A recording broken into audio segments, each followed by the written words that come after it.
Brian, what's up with this lighting that you have? It's like you got like lighting coming from all sides. I'm in the garage. Oh, It's just how it's done. It's so cold. it's cold. Yeah, I bet. You need a space heater for out there.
All right, calling to order our regular meeting of Tuesday, December 14th. Can we have a roll call?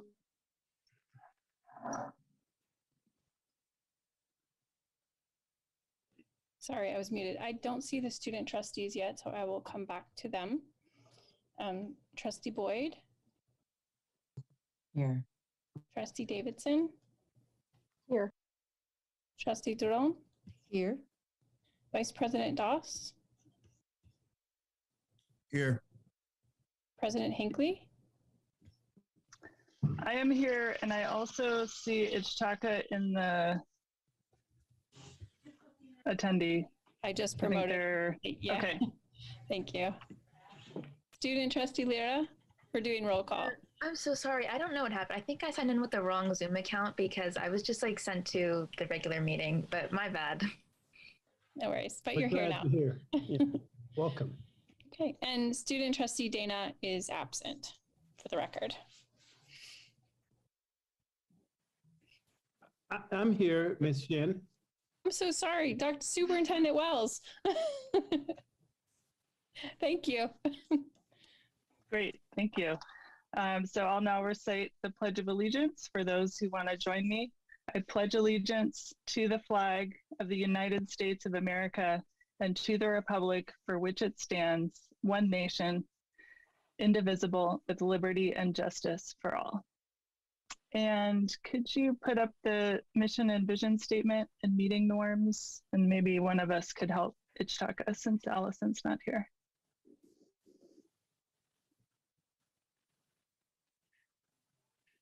There you go. Sure, I'll help. I can read the mission and vision statement. Okay. The mission of Albany Unified School District is to provide excellent public education that empowers all to achieve their fullest potential as productive citizens. AUSD is committed to creating comprehensive learning opportunities in a safe, supportive, and collaborative environment, addressing the individual needs of each student. Meeting norms. Maintain a focus on what is best for our students. 2, ensure a safe environment for all views to be expressed, treating each other, staff, and the public respectfully. 3, endeavor to find common solutions to issues through collaboration without sacrificing one's beliefs and what is best for students. 4, make a commitment to effective deliberation, each one listening with an open mind while others are allowed to express their own points of view, even if one disagrees. Thank you. There was no action taken tonight in closed session. We need a motion to approve our agenda for tonight. I move that we approve tonight's agenda. Second. I see CBO Kim might have a change. Yes, if we can maybe move the 14C item to the front. I mean, the first item is an action and review and action, because we have a community members joining us for that item. So before 14A. Yes, please. So Vice President Doss, are you willing to amend your motion to make that change? Absolutely. I move that we approve tonight's agenda with the amendment proposed by CBO Kim. Second. Student trustee Lyra, Yes. Yes. thank you. Trustee Boyd, Yes. trustee Davidson, Yes. trustee Jerome, Yes. Vice President Doss, Yes. excuse me, President Hinckley. Yes. Thank you. The agenda passes unanimously, and we now move on to our recognition for tonight of our outgoing board officers. Superintendent Wells, go ahead. Yes, as you know, every year in the first meeting in December, we have our annual board reorganization process in play for positions of officer, more specifically president and vice president. And last year, the board voted to appoint Trustee Sarah Hinckley as president and Trustee Vice President Doss. And I've got to tell you, as I talk about the board president this year, we wanted to take a moment to just acknowledge the amazing work that was done by a board president. This is not an easy job, nor do they get paid for it. But I think because of Sarah Hinckley's leadership, the district has went further and is better because of it. And we wanted to just give you a token of our appreciation on behalf of our community, our employees, and most importantly, our kids, for your unwavering time commitment. You put in and prepared every meeting. You had your issues and questions ready. You even have a check and balance process to make sure we just don't have rhetoric, but we have action around that rhetoric. And because of that, we are a much better place than you found the district 1 year ago before becoming president. And I want to take my hat off to you and thank you for a job well done.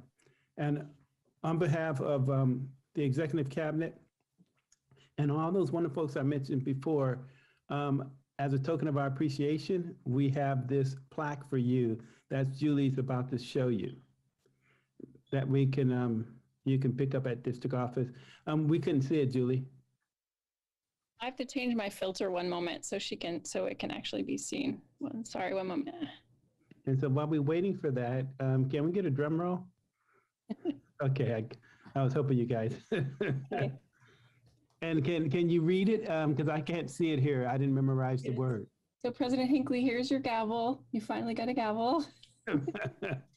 And can you read what's on it? Yes, it says Sarah Hinckley, Board President, December 2020 through 2021. In honor and recognition of your time, service, and dedication to Albany Unified School District Board of Education, presented December 14th, 2021. And thank you. It's not a plaque, or it's not a crystal award. It's a plaque you can hang up. It's nice, very nice. Thank you. I love it. I'm gonna stick it right on my wall. Thank you so much. Really appreciate it. You It's a great team to be a part of. You certainly deserved it and earned it. We have your second in command, our Vice President Brian Dosk, who is busy with a number of issues and is always on, in my interaction with him, and as you see him on the board, on the right side of the issues when it comes to our kids, ranging from our disenfranchised kids to making sure all kids eat, if they're hungry, and making sure kids have all their supplies, asking the tough questions. Not always easy, but he never wavered with those tough questions around student achievement. What are we doing for those kids who need help? How do we know we're doing what we're saying? You know, Honorable Trustee Vice President Doss, he is not shy about standing up and fighting for our most disenfranchised kids. And for that, we all have great admiration for him. The award that we're about to present to you, Vice President Doss, is a small token for the many hours you put in fighting a good fight, fighting a fight that we can all get behind. And so can we show Vice President Doss his award and read it to him?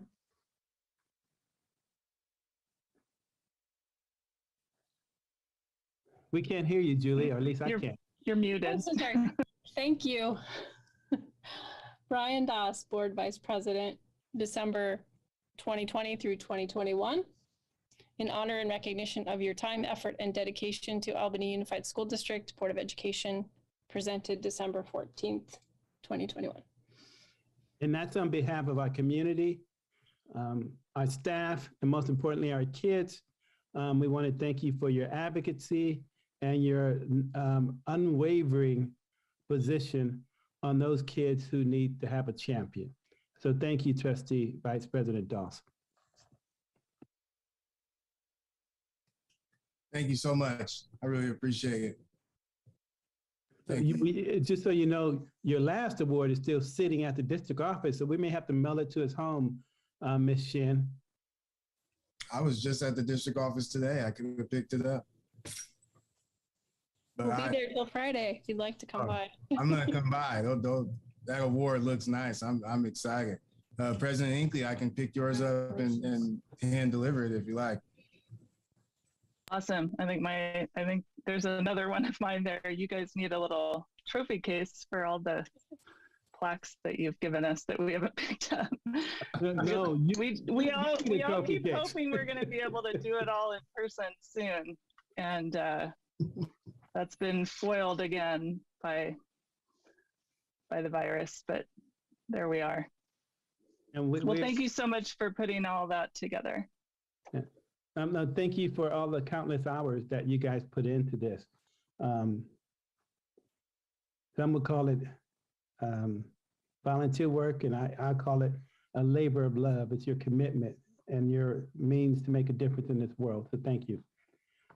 That takes us to the next agenda item. I feel like I'm sharing. I'm sorry. They're gone, Board President. Well, the next item is for you to start, which is to ask, begin the reorganization process by asking board members to express interest in board offices. Okay, I got this one. And that's the last thing I'm going to say. Okay, according to the Board of Education Governance Handbook, Superintendent Wells, myself, will call the annual reorganization meeting to order and reads the following. Each year, as you know, the Albany Unified School District Board of Education conducts its annual Board of Education reorganization as called for in the Board Governance Handbook. This includes reading protocols and allowing for statements of interest, election of president of the board, election of vice president of the board, and to, at the end, appoint the superintendent as your secretary of the board. Before we begin, I would like to read the protocols from the Governance Handbook. Starting with the principles. It is the best interest of the board that its officers be both willing and able to carry out the relevant duties. Effective board members are not necessarily effective board presidents, nor do all members have the time needed to provide effective leadership. Here are the protocols. At the first regular meeting in December, that's our meeting now, the board elects a president and vice president. Board members should make known at an open meeting before the vote whether they would be willing to retain, assume either office. At the organization meeting, the superintendent will preside over the election of the president. The newly elected president will preside over the election of the vice president. Any board member may nominate any other member, including the current officers, for either office. There is no limit to the number of times a member may serve as an officer, nor is there any expectation that all members will serve as officers or automatically rotate into either position. The presiding officer shall ask each member whether he or she wishes to nominate someone for the position. The member may nominate him, herself, or another member, or may decline to make a nomination. The nominated member will be asked to accept the nomination. If the member declines to accept the nomination, she will not be considered to have been nominated. No second is needed or required for a nomination. After all have been made, after all of my nominations have been made, the board shall take a vote for each nominee. If nominated, member may vote for him, herself. No member may abstain from voting. I say again, no member may abstain from voting. In the case of a tie, the presiding officer will hold a runoff vote. In addition to the protocols that set forth in the Board Governance Handbook, I would like to propose the following for the board to consider. If there are multiple nominations for president and or vice president, then the order of voting for each nominee will be determined by a random draw of names. Nominees' names will be placed in a cup and will be drawn by a neutral party, not a current or former board member, nor the superintendent. Once the board president is elected, the president will use the same process for the election of vice president. Now, I will ask each elected Board of Education official if he or she wishes to nominate someone for the position of president for the term of December 2021 through December 2022. So, can I just make a point of order? I think you're supposed to start by asking board members if they're interested in serving in either office. I was getting ready to do that. That was next. Thank you, Sarah. I think it comes before the nominations. You're right again. Is there, let me start with no in particular order. I'm just looking on the screen.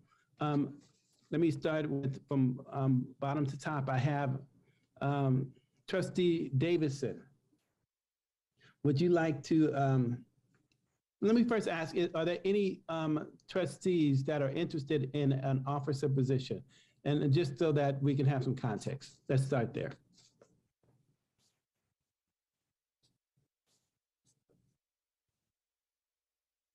Okay, I have Trustee Vice President Doss hands up. Okay, let me, I have Trustee Sarah Hinckley, President, hands up. And can you let the community know what your hand's up for and what it represents? Starting with Trustee Vice President Doss. Oh, we're supposed to say which one before the. Yeah, make it known. Yes. Oh, okay. Vice President. Okay. President Sarah Hinckley. I was just going to say I'm willing to do either. I'm happy to do president again or whatever whatever folks think. I just wanted to express my interest in being an officer again. Okay. Anyone else? Okay. I see Trustee Duran's hand. Trustee Duran, I'm sorry I missed your hand. You're not ignoring me, are you, Superintendent? You don't want to I don't do that. I don't. You do don't that want to too spend a often. lot of time with me if I become an officer? Is that what you're trying to say? Absolutely not. Okay, well, just to keep in the spirit, yes, I'd be interested in running for the position of Vice President. Okay, so the board knows the folks who are interested in the officer position, and so does the community. And so at this time, we can move to. Actually, Can I ask? Sorry, can I ask? I'd really like to give the new board members also a chance to express interest. Sometimes we've gone and asked people specifically.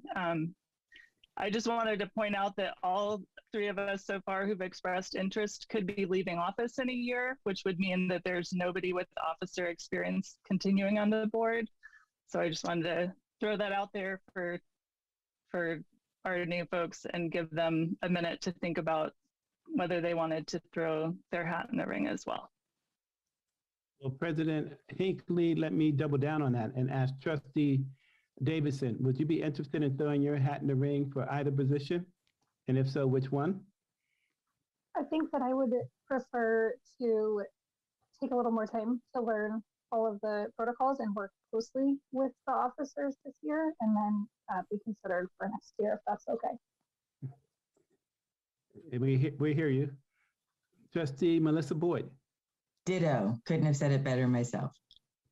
Okay, so we heard from all of our trustees tonight, and now that brings us to the formal nomination, and after that, public comments before we get into a roll call vote.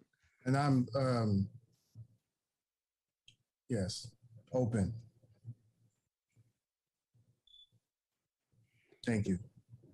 This is the time for formal nominations.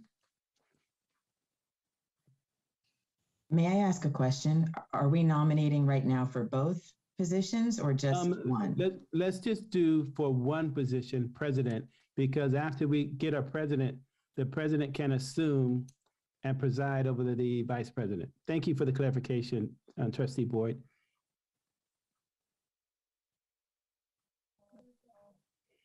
This is the first time I've ever seen the board go mute.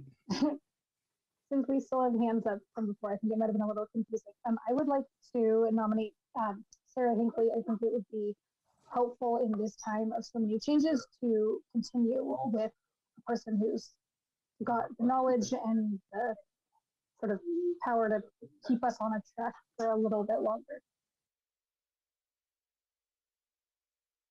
Okay, we have one nomination on the floor for Trustee Hinckley to continue as president. Any other nomination for president?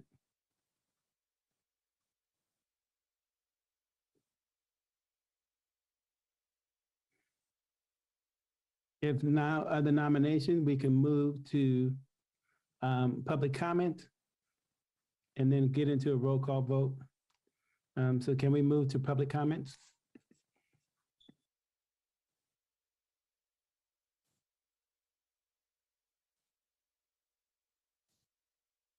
Dr. Wells, I don't see anyone with their hands up.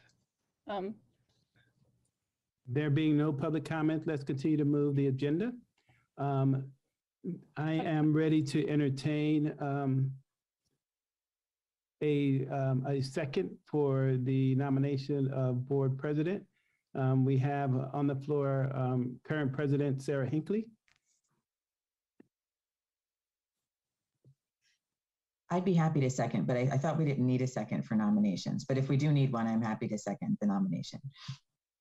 We could jump over to formal roll call, Ms. Shin. Either way would work. Sure. I'm thinking of Robert Rules of Order, but we're not bound to that. Can I just ask a quick point of clarification? President Hinckley, did you accept the nomination for the record? Oh, yes. And technically, I'm not the president right now. Oh, right, you're not, yeah. But yes. Okay, thank you. Okay, so the roll call vote will go alphabetical order, starting with alphabetical order by last name, starting with the student board members. So student trustee Lyra. This is my grandpa texting me. This is for Sarah's nomination, right? Yes. Okay, yes. That's my vote. And then one moment. Trustee Boyd, Yes. Trustee Davidson, Yes. Trustee Doss, Yes. Trustee Drone, Yes. Trustee Hinckley. Yes.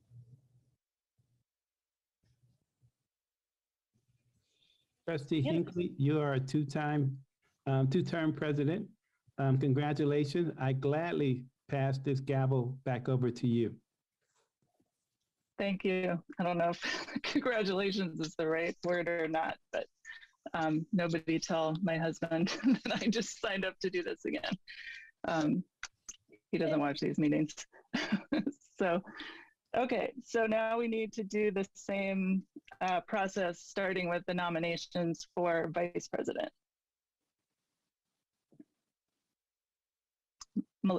Trustee Boyd.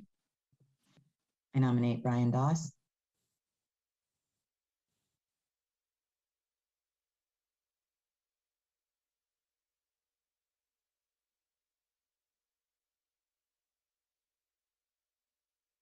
Trustee Davidson.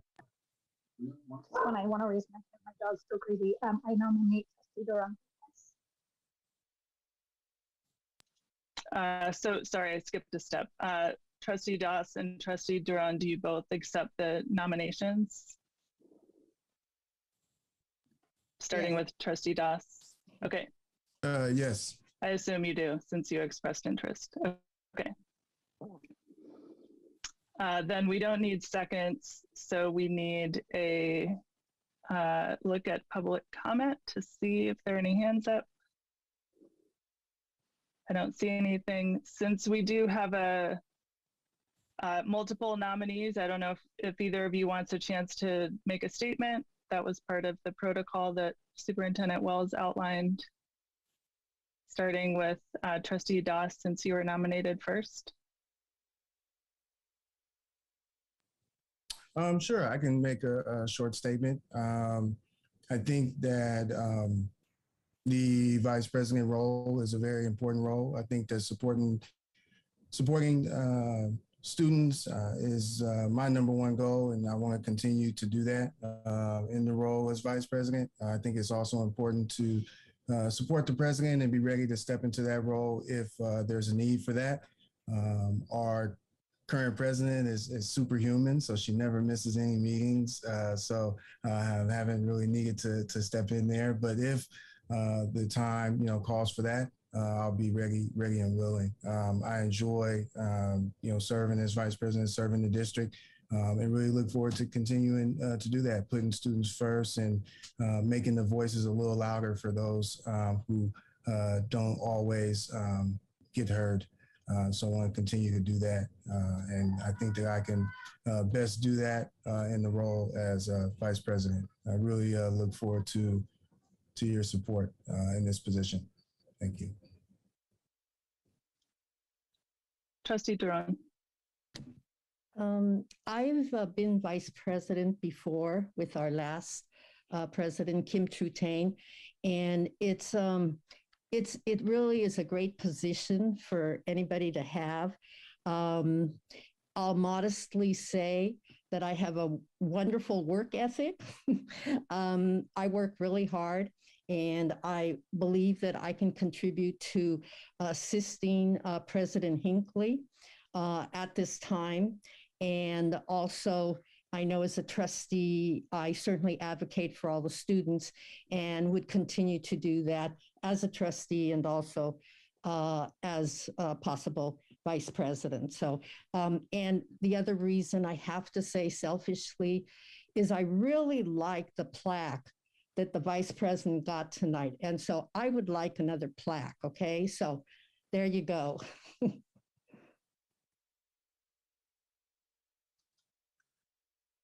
Great, thank you.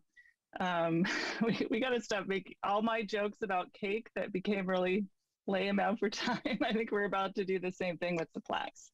All right, Ms. Shan, I think we need a roll call. I'm not sure what order you were going in, but. Since we have 2 nominations, we're going to Chief Human Resources Officer Marina Gonzalez is going to assist. She has the names in a bowl, and she's gonna select one to go first. So it seems that we have Trustee Duran that we will vote for first. And so this is I think she's still mixing them. Just put it in the bowl. Sorry, I missed that. Sorry. Okay, she's mixing them.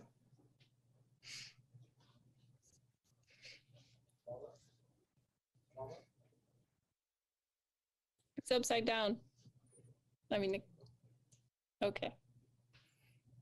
So we will vote for Trustee Duran for the position of Vice President, starting with student Trustee Lira. No. Okay. Trustee Boyd. No. Trustee Davidson. Yes. Trustee Duran. Yes. Trustee Doss. No. And President Hinckley. Yes.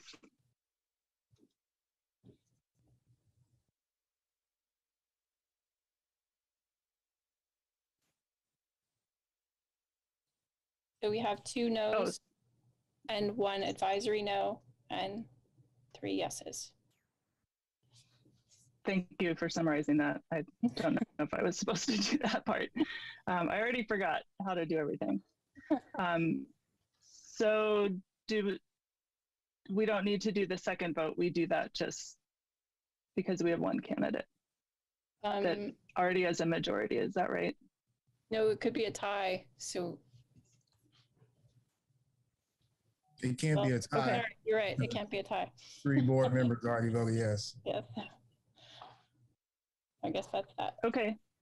So we have a new old vice president, Vice President Duran, and we're all in the business of stepping up for different opportunities and stepping back to take other opportunities. So we're still all one team, and I'm really excited about all the work that we can all do together this year. And thank those who've, Vice President Doss, who did an amazing job last year and has also now served as vice president twice. And so now Trustee Duran will have a chance to do 2 terms, and then we'll hand it off to the new folks. So I think that, we have 1 more action item, which is to appoint the superintendent as the secretary to the Board of Education. I don't know procedurally if we need to just do a roll call vote to affirm that, or if there's a nomination process.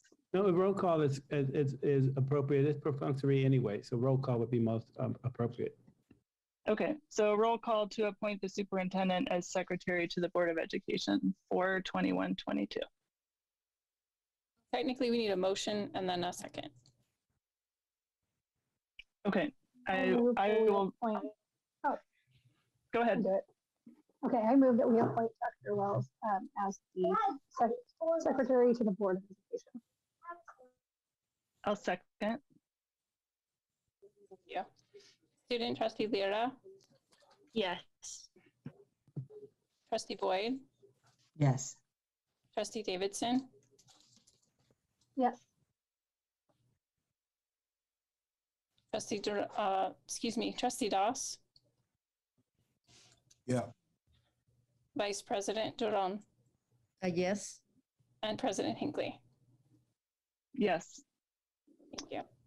The superintendent is appointed unanimously, and that concludes our reorganization of the board for 21-22. We now need a motion to approve the consent calendar or questions about the consent calendar, any items on the consent calendar. Yeah, trustee Boyd. I'd like to pull, I don't know if it needs to be the whole personnel order or just if it's possible to pull a portion of it so that we can have a discussion about the director of technology position. I think it's, we can just pull the whole personnel order and then discuss that item and vote on the whole order at once. Thank you. Any other questions or changes to the consent calendar or a motion to approve it without the personnel order? Trustee Duran, or Vice President Duran.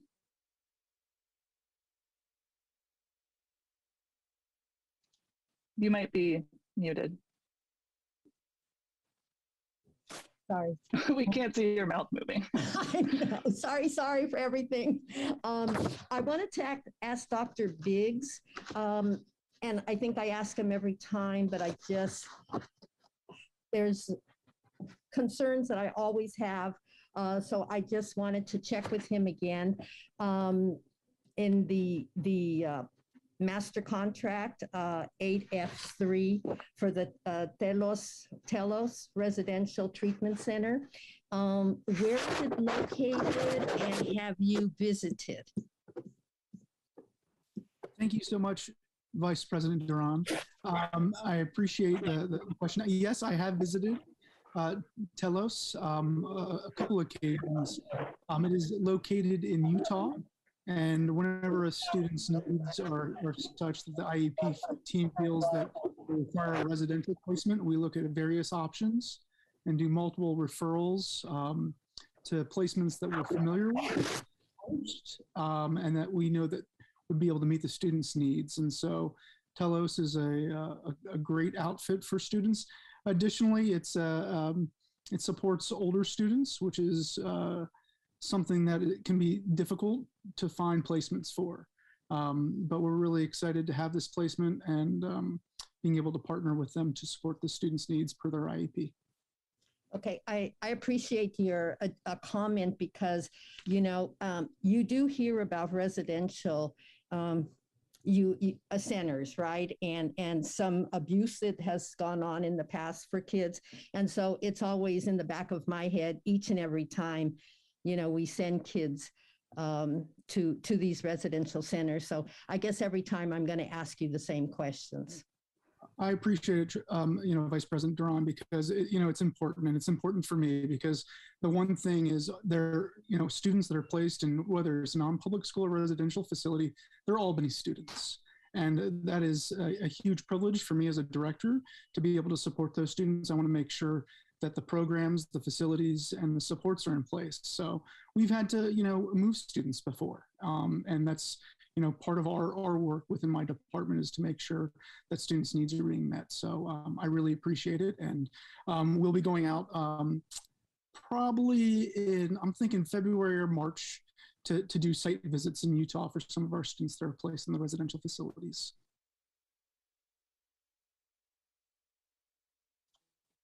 Any other questions or a motion on the rest of it with a discussion on the personnel assignment order to follow?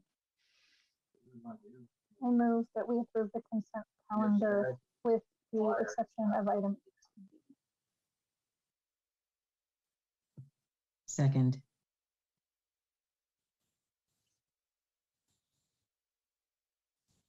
Student trustee Lira. Yes. Okay. Trustee Davidson. Yes. Trustee Doss. Yeah. Vice President Duran. Yes. President Hinckley. Yes. And Trustee Boyd. Yes. Oops, lost my mute button. Okay, so the consent calendar, with the exception of the personnel assignment order, is approved. And now, Trustee Boyd, do you want to ask a specific question about that item? Yes, thank you. I just wanted to ask if I could for some information about the process that was conducted, as we had discussion in the past about whether that was just an internal process, and I believe it became an external search as well. So I would appreciate just knowing something about how that external search was conducted, if people were interviewed outside of the district, that sort of thing. Thank you. Yes, I have the Chief Human Resource Officer pick it up from there. Hi. Yes, we did conduct an external search. We advertised for the position of the Director of Technology, and we received an internal applicant and about 8 external applicants. We held interviews and interviewed a couple of the applicants. We had a panel of the CBO who supervises the department, a principal, 2 teachers, and I facilitated the interview. And we selected who we felt was the best candidate for the position.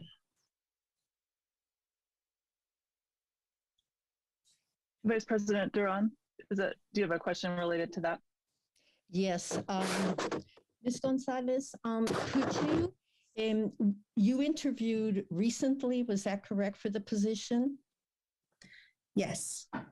And yet in the consent calendar, the effective date is July 1 of this year, and I don't understand that.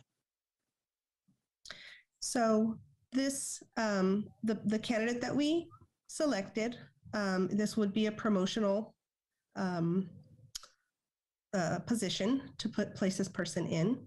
And we wanted to acknowledge all of the work that this person has been doing throughout, especially in the last 2 years when we lost our director, and wanted to make that promotion retroactive to the beginning of the year. I'm a little concerned about that. It seems that it's somewhat of a precedent. I do understand that, you know, sometimes it happens, but in this case, given that there was external candidates and interviews, and why we would do that, it just seems that it's a precedent for happening in the future for other positions, and to me, it's kind of going down a slippery slope. I don't know if the superintendent can respond to that concern. I think we heard the board loud and clear that moving forward with positions that I think I heard from the board president, the level of director above, we wanted to adhere to a open, transparent process. And so 4 weeks ago, we went out and went through our process, and the person that we recommended earlier, and I had stayed out of it, end up being the top candidate. And so from there, that's who we bring it forth tonight. You know, the person could have not been selected and not been the top candidate, but the person was recommended to me as a top candidate. And we were pleased that that was the case for anyone who would have been a top candidate. And we want the very best for our kids and community. And he came above heads and shoulders of the other candidates as the top candidate. And so I feel very good and confident about the process, and it will continue to move us forward to building our technology department and making it the kind of ideal department that we envision it to be in the near future. So that's how I feel about it. Superintendent, the question was really not about the specific selection in terms of who was selected, because my understanding is that he is an outstanding candidate and the best person for the job at this time. But my question had to do with the effective date of hire for him in that position. My apologies, Trustee. My apologies, Trustee Duran. Let me speak to that. We heard the board loud and clear about giving people appropriate pay for appropriate work. Since he's been serving as a quasi-interim director since that time, we want to make sure he was compensated as I was instructed by the board for work done in the past. And so I thought it was most fitting to have it retroactive to July 1 when he started doing that work. I would like to disagree with that process. I understood, I really heard loud and clear too from all of us on the board that we wanted to, pay people appropriately for services rendered. So I get it. And, there may be another way of doing that the personnel office can figure out how to pay somebody a stipend or whatever to make up those differences. But to have interviews and then the person you select who is in-house and then you put it back effective, it doesn't say salaries effective, the position becomes effective of July 1. It just, there's something there that I really don't like, and I would like the board to consider that seriously, because that is setting a precedent as well. Let me check for understanding, Trustee Duran. I think I finally understood. It's you don't have an issue with the pay, you have the issue with the start date. Is that what I'm hearing? Yes, as a process, correct. We acknowledge. Okay, thank you for that. I do understand now. Thank you for having some patience with me. I do understand now. I didn't at first, but now I do. So do you have like a solution for that? I think we already have a precedent for retroactive start dates. I feel comfortable with the retroactive start date for this person because of what they've been doing, and I'm okay with it. I don't see any harm in it for this position. But I will pay closer attention moving forward about any other retroactive position. Thank you for that. Okay, well, I would just like to raise it to the board as a whole then, because I have a concern about it, and I would like after he was selected, then I believe that's when effective date should begin for that position. And I don't know if any other board members agree with me. If not, we'll just move ahead. Trustee Davidson. That's a very interesting point you raised, Trustee Duran, or Vice President Duran. I also just wanted to put this out there for issue of transparency. I was invited to be on the interview panel and sat on it. You guys, but now I'm hearing that other board members didn't even know that the process was going on. So I'm just wondering if we can have some sort of a protocol just for shooting out a message to all of us or something, just so that we all know that, hey, these are being conducted. The interview panel is open. Is there interest, just like we do for all these other things? Just if there's any way so that we all know, we can kind of have the same information as a board so that we can govern effectively. And then as per Vice President Duran's point, hold on.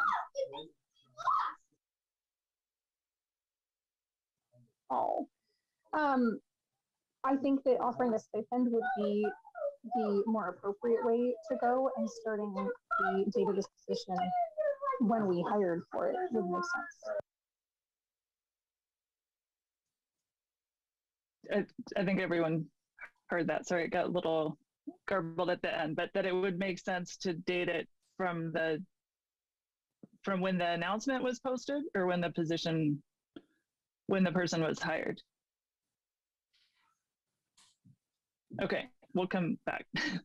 Vice President. Can I have a point of clarification before we move forward? I think I'm hearing that, and Trustee Duran, correct me if I'm incorrect. I think what I'm hearing is that we want the start date to be the date in which the board approves it, which will be today. Is that correct?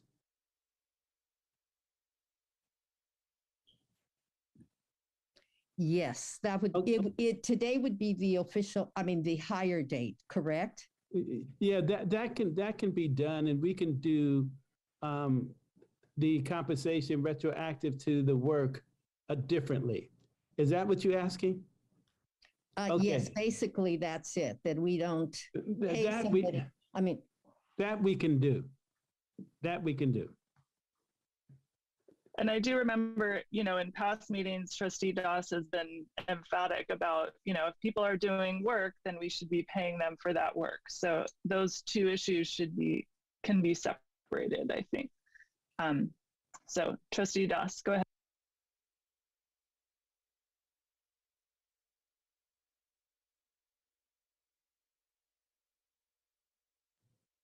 I think the superintendent is in charge of his own staff. That's not the board's charge. So I think that he made his decision and we should move on to the next thing. Thank you.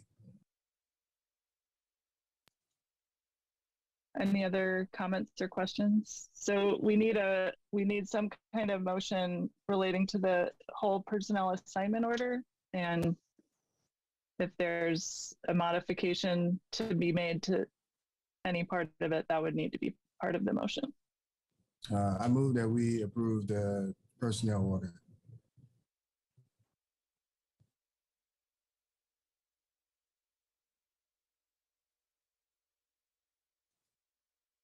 Vice President Duran. Would you accept a friendly amendment with the change of the Director of Technology, the date changing from July 1 of 21 to effective today, December 14, 2021? No, that feels unfair to me. People should be paid what they deserve. I think it should remain the same. And I think that we need to let the superintendent take care of his own staff. That's what his job is. And we have one employee, not 470. We have he one. is willing, though. He's willing to adjust, he said. Is that correct, Superintendent? It's not fair to the person.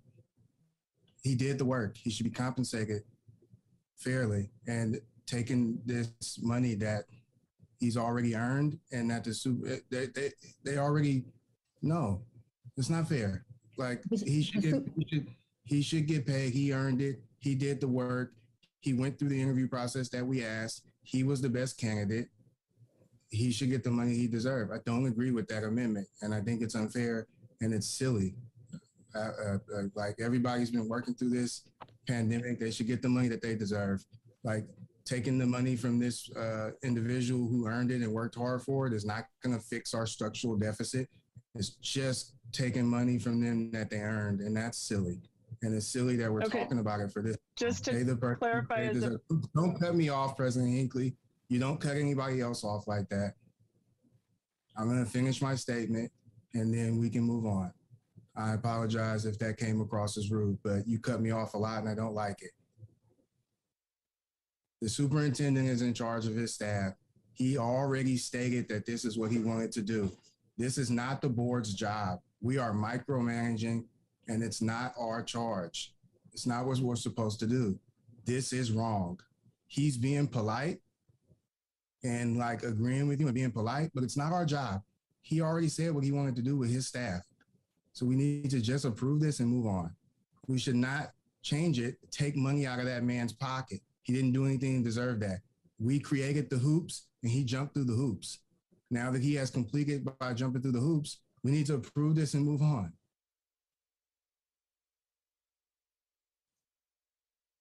I was just going to clarify that asked the superintendent to clarify what he had said would be done to make sure that nobody's losing any money or compensation, but I want to give Trustee Boyd a chance to speak first. I just, thank you. I'm not sure, since there's a motion on the table, I don't know if we're supposed to like vote on this motion before we continue talking about it. So I don't want to speak out of turn. I do have something to say, but I don't know the right time to say it. So we have a motion. So if there's a second, then we would, on that same motion, then we would need to do a roll call on it. It would be ready to vote for, or you can make, until that point, somebody can make comments. Okay, so I would just say that I just wanted to clarify, I think there's a possibility of having the new director start date be today, but also compensating the new director. If the statement is that this person has been performing the tasks at the level of a director, then compensating him at the level of a director for the July 1 to now. So I would just like to say that I support separating it in that way so that there is no loss of compensation, but that the start date is actually the start date, the date that he's actually hired for the position. So if there's not a second on the original motion, which is to leave it as is, then somebody can make a new motion to say what you just said, which is that, well, I won't rephrase it because it's not my motion. But I think everybody understands what the general idea is, that the issue is that the start date shouldn't be 5 months before the position was actually advertised.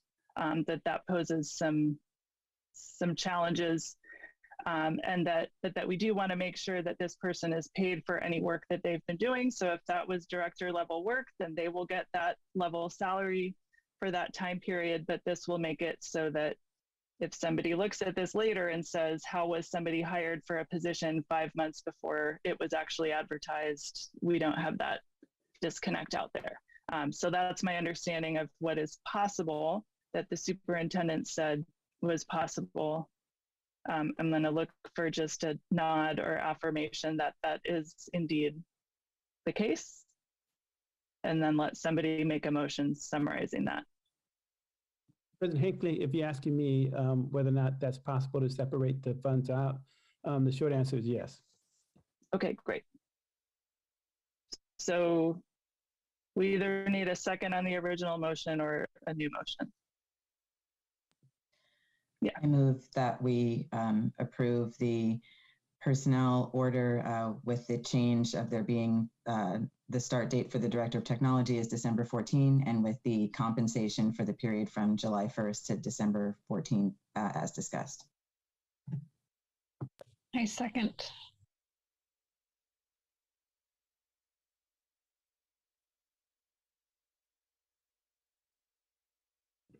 Sorry, you're too fast for me. I'm trying to get that all in the minutes.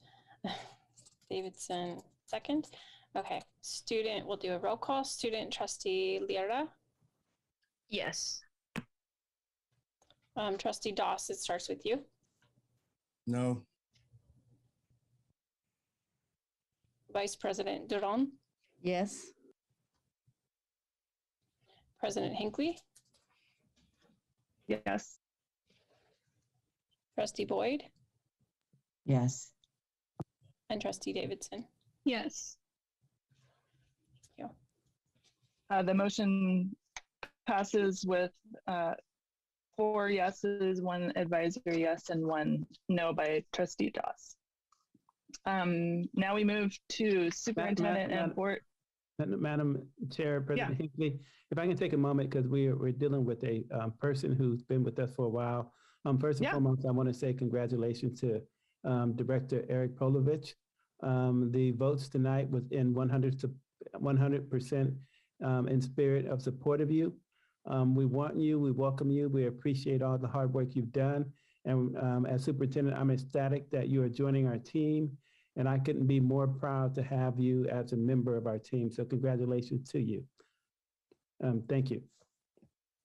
Thank you for saying that. Yes, I think being hired during bureaucratic processes can sometimes feel impersonal, and all of this is very much not about wanting this person to be doing this job. We're super excited. So thank you for taking that moment to say all that. And with that, we will move to superintendent and board members' reports, starting with you, Dr. Wells. Thank you, Madam Chair. President Hinckley. Momentarily, you would see my report on the screen, Superintendent Report, December 14, 2021. I have some items that I'd like to bring the board up to speed. As you know, we have 5 goals set out for me this year. First is student achievement. Second is whole child. Third is communication, leading together.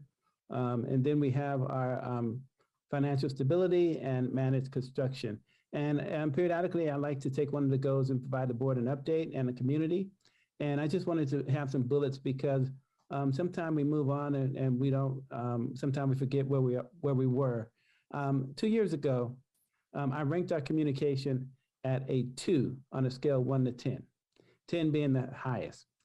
After many focus adjustments, we began to improve significantly. Some of our major improvements include weekly and ongoing communication, including increased engagement with thought exchange and community forums. Communication, we now have in various languages. And I have to thank Trustee Boyd for pushing us and making that come to fruition, along with our lead communication person. Our ghostwriter, I say that for now because I have accolades for her much later in the school year. It would be a surprise, but not much of a surprise now. And then a significantly improved website. And we have a more attractive and user-friendly website coming in the new year, and we're ecstatic about that. So look out for that. Now I rank our communication at an 8, approaching a 9 in the spring on a scale of 1 to 10. And so I just wanted to applaud my folks who are in the communication department and those who support that team of one. It made a significant difference. I keep hearing feedback from our community about the ongoing and regular communications that they have. I just wanted to take time out to give applause to that goal and the progress we made. We have come a long ways, and sometimes it's important to celebrate accomplishments. So I wanted to take a moment to celebrate this accomplishment, and it was not done in isolation. It was based on the board giving good critical input about what they appreciated and what they didn't appreciate and how we needed to improve overnight, and we did that. So I wanted to take a moment to acknowledge that. And next slide. And speaking of celebrating progress, congratulations to our students and staff for completing the first semester. Yay! Next time we back after this week is 2022.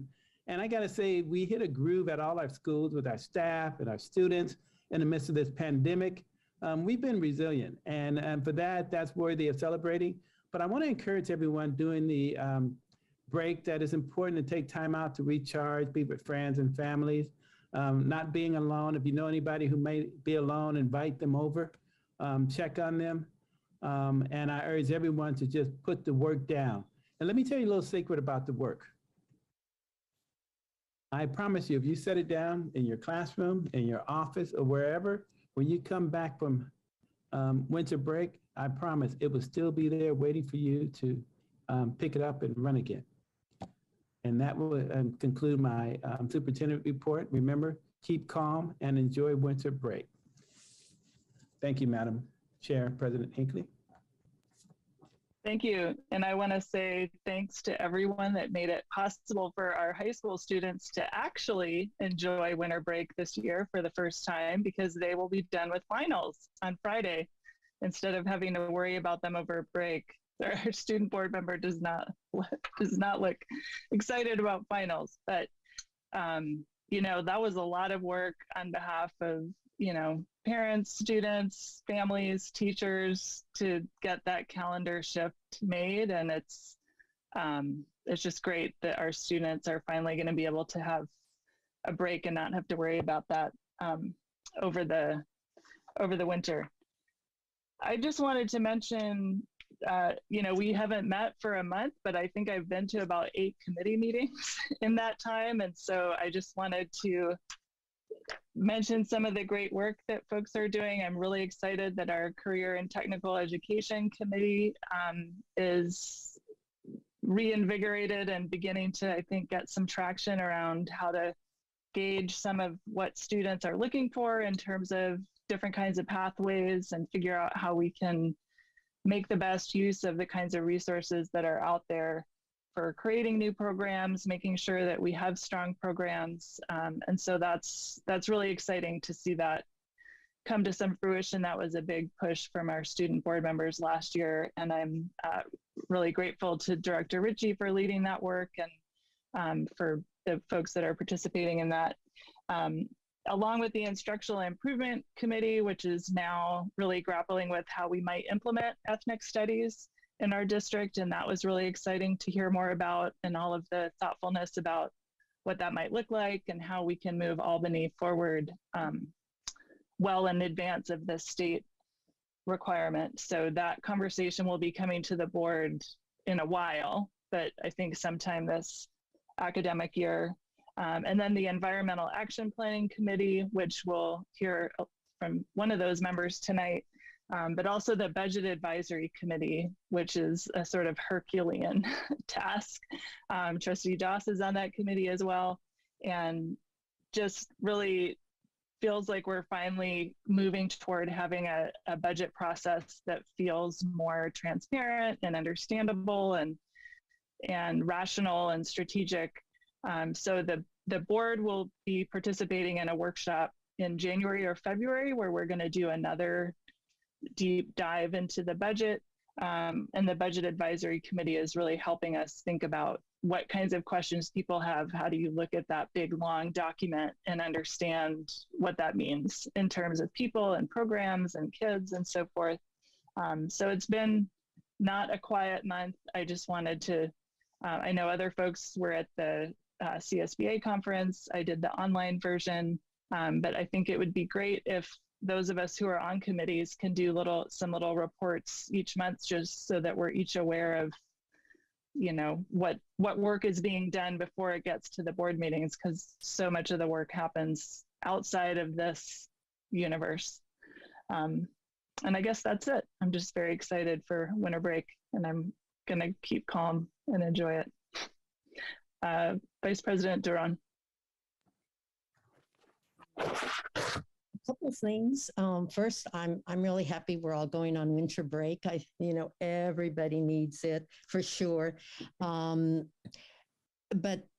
unlike the superintendent, I kind of think that during that time, there's always time for reflection and thinking. And I wanted to raise two issues that I thought that the board and parents maybe might consider a little bit during the winter break. The first one is there was a report out this past week that some Bay Area districts are reconsidering dropping D and F grades. And as students have difficulties adjusting. And what struck me was that there's no question about reconsidering D's and F's, but it was the way the question was framed that I think, as opposed to saying that the kids are having difficulties, I think we should really think about the district and districts are having difficulty reframing, repositioning, rethinking how we should be, working with kids during the pandemic. That we seem to be continuing with the same old. And I think it's crucial that we start thinking differently, that we think outside the box, that we think about changing some of the status quo that we have. And the first one starts with reframing our questions, looking at our questions in a different way.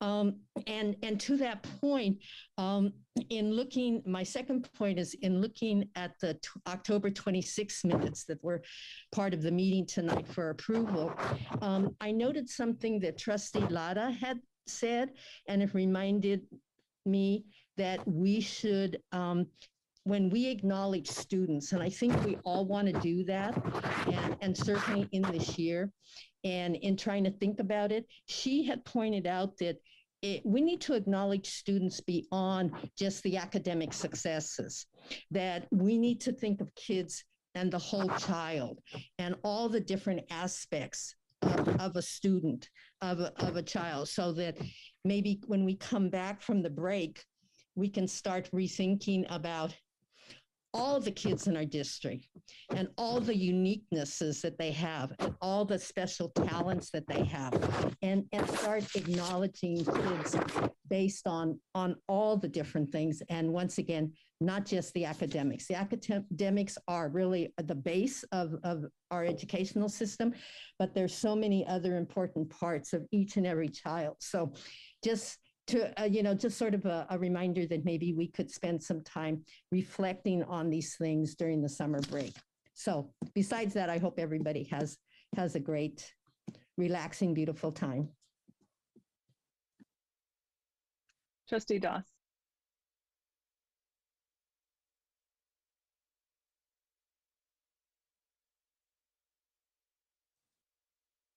I think you're muted. Oh yeah, I was muted on purpose because I was thinking out loud. I wasn't ready to talk. So, for my report, I have a few things here. When people show you who they are, believe them. I forget to take that advice sometimes, and it always backfires. So when people show you who they are, believe them. For the students listening, and I want you to know that you can do anything that you want to do. You can do absolutely anything that you set your mind to. People will tell you what you can't do, and they won't support you. They'll tell you that they don't support you. Like, they will not help you as you want to do whatever it is that you want to do, but don't believe them. Ignore them, because you can do anything that you want to do. If a teacher tells you that you can't do it, don't believe them. Find the people in your life that support you and support your dreams. Hold on to those people and push forward and do all the things that you feel like you can do. Don't let anybody hold you back or tell you what you can't do, because people will, and those people suck. And don't listen to them, and push forward, and you all can do amazing things. And if you need somebody to remind you or to keep you motivated, email me and I will do that for you as many times as you like. I want to see each one of you win, and I don't want you to be held back by anything or anybody. I just wanted to say that as we go into the break. If you say you're going to do something, then make sure you do it, because your word is the most important thing. So if you say you're going to do something, then you should do it. If you're not going to do it, then you should say that. But don't be wishy-washy. If you say you're going to do something, then that's what you should do. And that's going to help you in the future, definitely. I wanted to let everybody know out there that I am participating in a Christmas giveaway. We're giving Christmas gifts to the less fortunate. If you would like to participate, you can donate toys or money, and I will add that to what we're already doing and make sure that kids out there, that every kid receives gifts. If you have people that you want to add to the list, like if you know a family that's less fortunate or that's looking for some help, let me know. I'll add them to the list to make sure that they get what they need. We want to make sure that every kid has something to open on Christmas morning. So if you want to participate in that, let me know. Any and everything is welcome. We are partnering with our current mayor, partnering with the fire department, and there's some other local businesses that are participating as well. So please reach out to me if you'd like to participate in any way, shape, or form. And I'll end with COVID is still here. It's still happening. So wear your mask, be vigilant. If you do travel and go to places where there's a lot of people and a lot of things happening, get tested when you come back, and just continue to remain safe. COVID is not over and it's not done. And I know that there's been some kind of lax and restrictions and things like that, but continue to remain vigilant because COVID is still out there. And if you have not already, go get vaccinated. Thank you. Thank you. Trustee Boyd. I'll just say, kind of in the sort of spirit of President Hinckley's sort of just short reports, I will share that I was one of those who had the opportunity to attend the CSBA conference. And it was a wonderful opportunity. And among the things that I had the chance to learn and talk about were really thinking about ways that we can continue to support equity and be sure that we're thinking outside of the box, that we're being really mindful and working together, all of us in the community. And so I'm fired up and excited about supporting the district in that work. And also about increasing our parent involvement, not to give more sort of things to do on top of it already extremely busy schedules, but just making sure that we're reaching out to all different members of our community, particularly those who perhaps aren't able to attend these meetings and perhaps aren't the first people to be responding to communications that as we've discussed as a district, it's very important to us to continue and to think about ways that we can broaden our outreach and really be reaching to so that we're communicating effectively with and getting the insights from and understanding the needs of all of our different members of our community. And so I also got to talk about and learn some different ways that we might do that. And I'm excited about that as well. And the third thing I'll say about the conference is that I had the opportunity to talk to our student board members as Trustee Lyra, who's here, and Trustee Dana, who's not here this evening. And it just reminded me what incredible talent we have on our board here with our student trustees. I learn a great deal every time I have the opportunity to speak with them both. So I really appreciated having that opportunity and learning how to kind of throw off my dinosaur ways of thinking about how sort of classrooms should work and how, the school structure should work and sort of moving forward. And I appreciate both of them so much and all that they teach us and bring to us. And then the last kind of little report I'll make is just on the Special Education Committee. We added in even an additional, which led by Dr. Biggs, we added in an additional meeting to have even more of an opportunity to really, we're all really fired up about moving forward with the audit and understanding all the different subjects that we want to talk about, all the different members of our community that we want to solicit.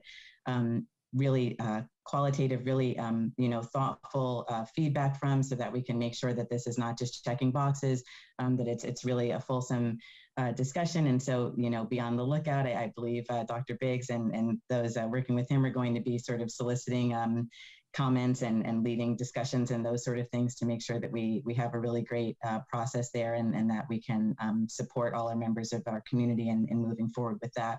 I also learn a great deal every time I get to attend those committees. And so I very much appreciate Dr. Biggs' leadership and all of the members of that committee who serve, teachers and staff, parents.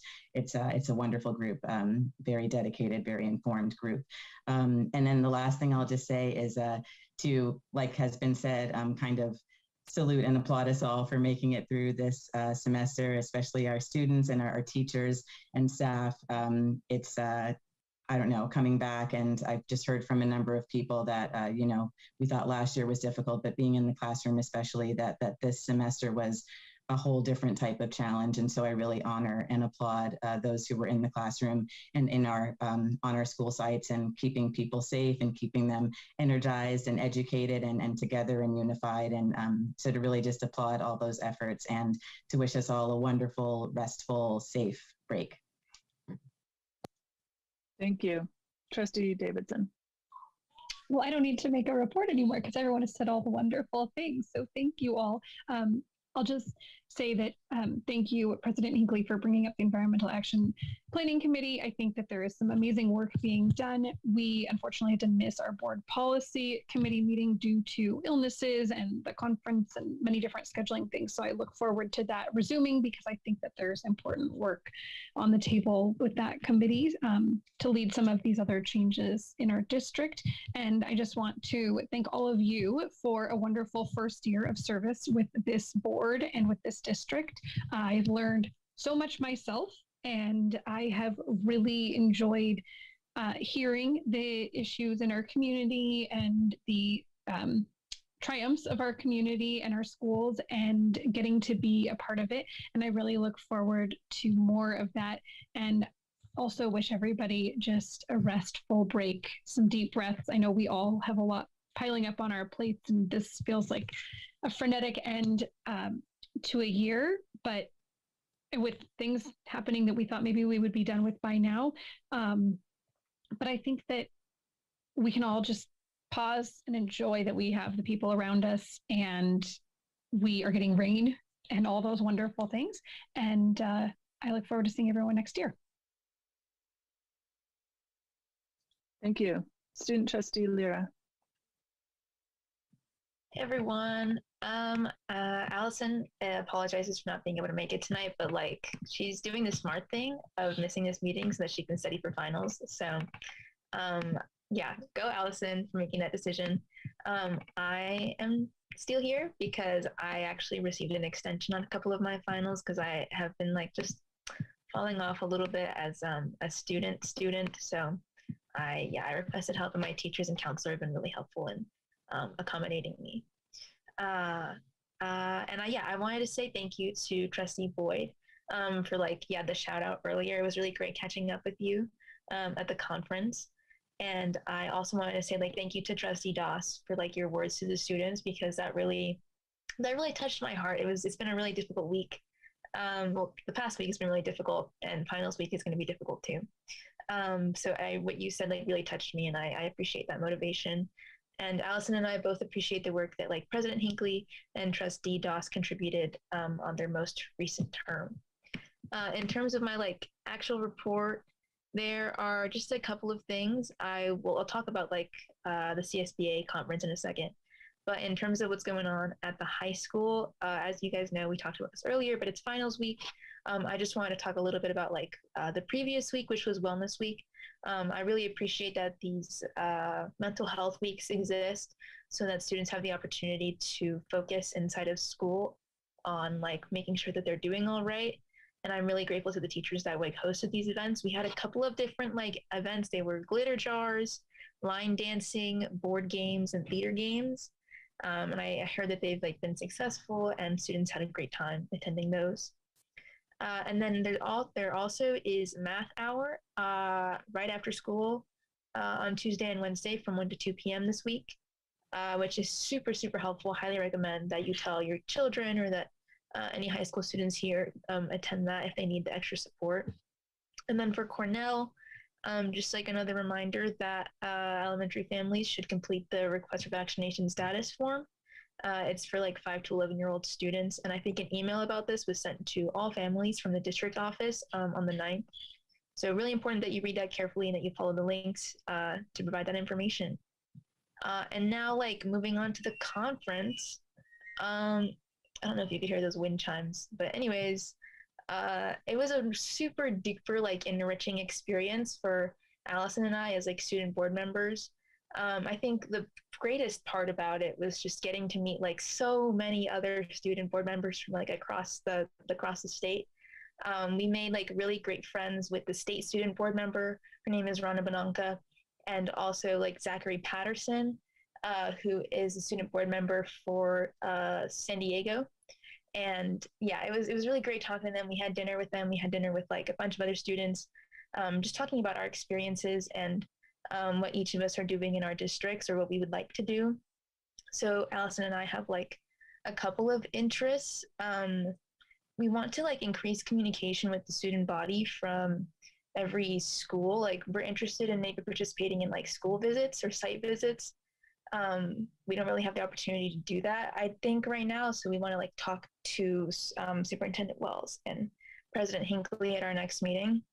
And then we're also interested in learning more about standards-based grading and mastery-based learning. Our friend Zachary Patterson, the San Diego student board member, he talked at the second general session panel, and he was a super eloquent speaker. He talked a lot about student voting rights on boards of education, as well as the importance of mastery-based learning. So Allison and I would like to learn more about that and figure out how to implement those into our district. We also have like a couple new ideas for board workshops. And we also want to like figure out better ways to increase communication between the board and the specific school sites. Like sometimes Allison and I will put like a thing in the announcements about like a student advocacy committee thing, but we usually don't have like general updates about what board meetings we're on. So we'd like to also talk more about those with Superintendent Wells and President Hinckley.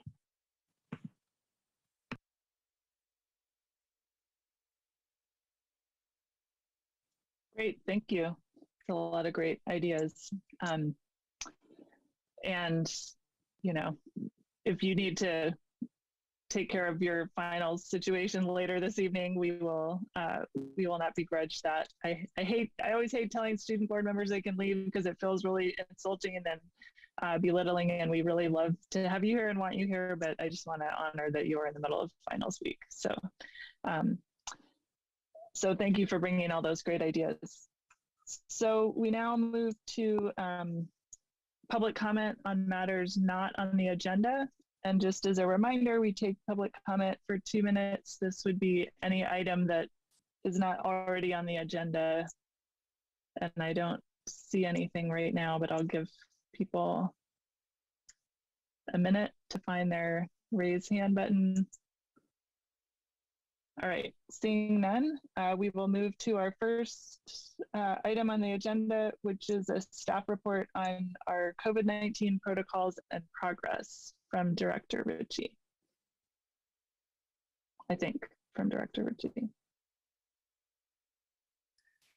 Thank you, President Hinckley and Superintendent Wells, for your continued support, and congratulations to Vice President Clementina Duran, and again, all trustees who are joining us today. What I'd like to do is give you an update on a couple of items. In particular, I'd like to really focus on, I think, what Trustee Lyra mentioned, which is the Albany Unified School District's vaccine mandate for all students.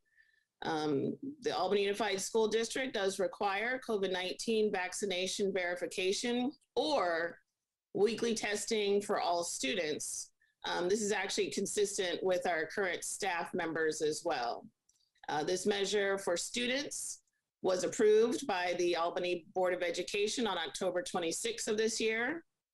So students must have on file either acceptable proof of vaccination or parent or guardian consent for free weekly COVID-19 testing. This testing is a PCR-based test, which will be conducted at our school sites. The dates to have this vaccination information in: students ages 12 and older, that deadline is January 3rd of 2022. And students ages 5 to 11, that deadline is January 26th, 2022. At this time, we would like to wholeheartedly thank the 1,500 plus parents and guardians who have already submitted their vaccination documentation. And again, our target is January 3rd for students that are 12 and up. We do really appreciate all of the families who have that information in. Let's take a look at what percentage of students have already responded to our request for this information. Our current response rates from students, we're going to look at Albany Middle and Albany High School right now. Again, we're focusing on the secondary. That deadline is January 3rd. Out of Albany Middle School, they have a total population of 797. We've received 502 out of that 797. Again, that's about 63%. However, remember that 174 of our sixth graders are still 11 years old. So their deadline is not until January 26th. So we are in pretty good shape. These are current numbers I wanted to present tonight because we did just do the count this afternoon. We currently have 502 out of 623 students at the middle school who qualify for that January 3rd deadline. We currently are running an 81% then vaccination rate. However, we do need responses still from 121 students that are 12 and older. For Albany High School and McGregor High School, we have a current population of 1,187. We have received vaccination responses or requests for testing from 1,016 of them. We are running then an 86% confirmed vaccination rate for that group. However, we still do need responses from 171 students identified at Albany High School or McGregor High School. So we have been able to expand the capability to submit vaccination status to Albany Unified School District.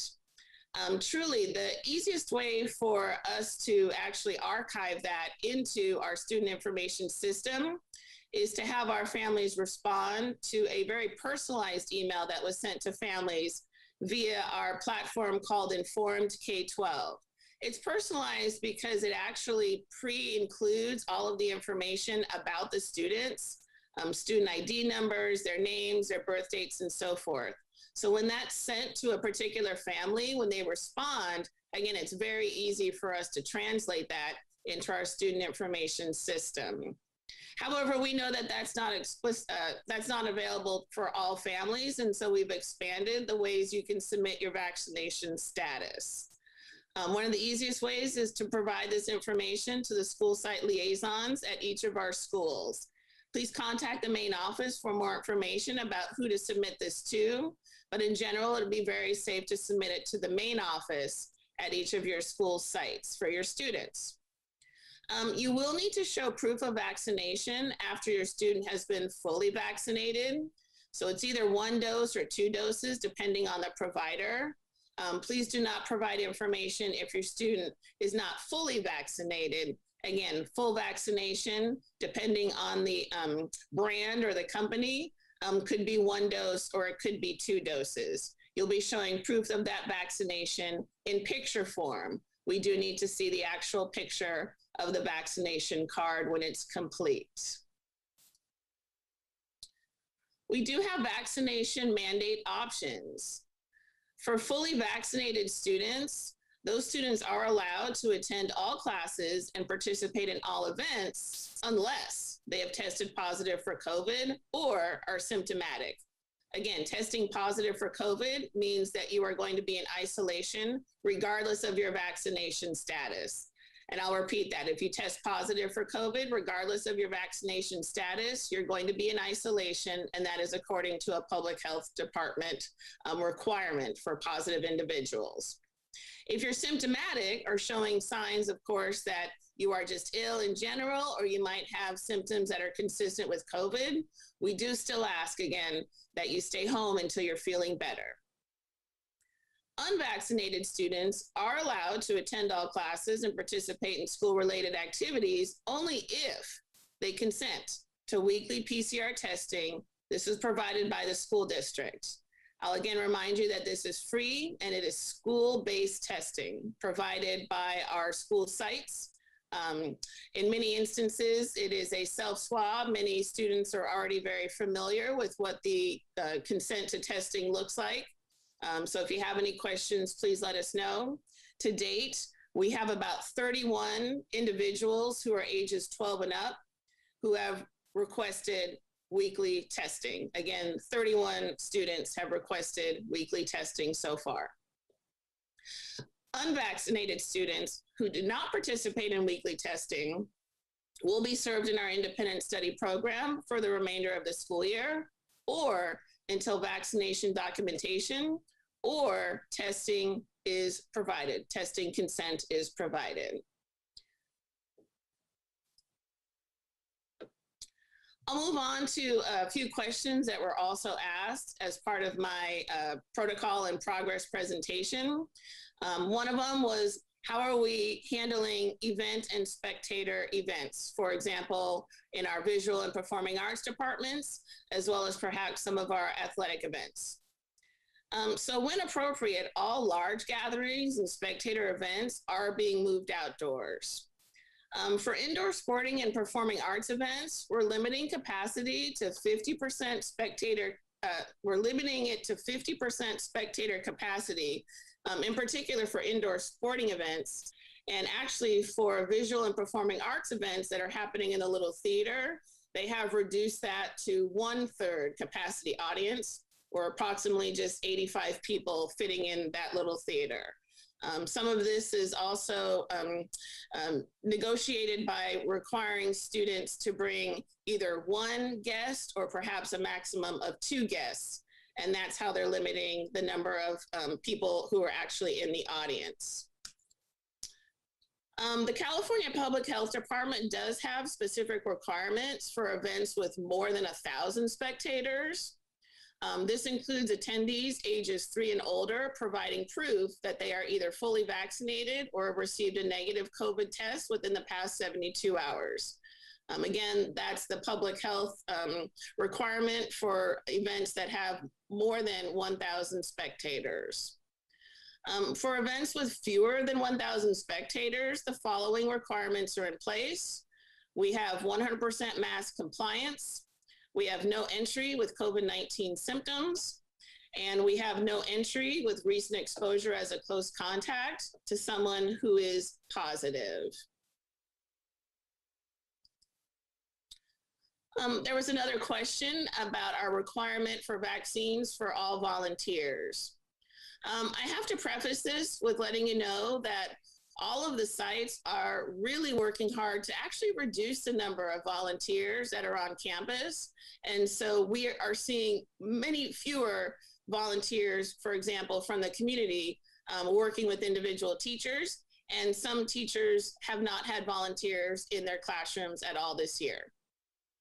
But all AUSD volunteers who are working directly with staff and students must provide proof of being vaccinated. This can be completed when applying for volunteer clearance or by responding to the outreach email to all current volunteers. So we are collecting that data from current volunteers. However, our main area of determining if a volunteer is able to work with our students is actually at the site. And working with all of the front offices, school sites are confirming this status during the sign-in process before the volunteer is cleared to enter the classrooms.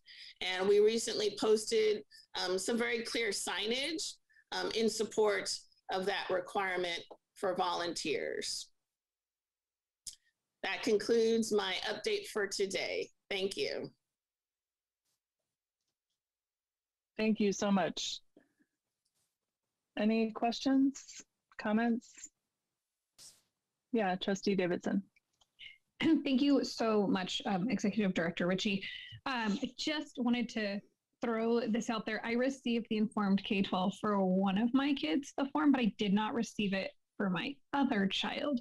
So I'm just thinking that maybe we don't have all the responses because some people haven't received these yet, just due to the internal system.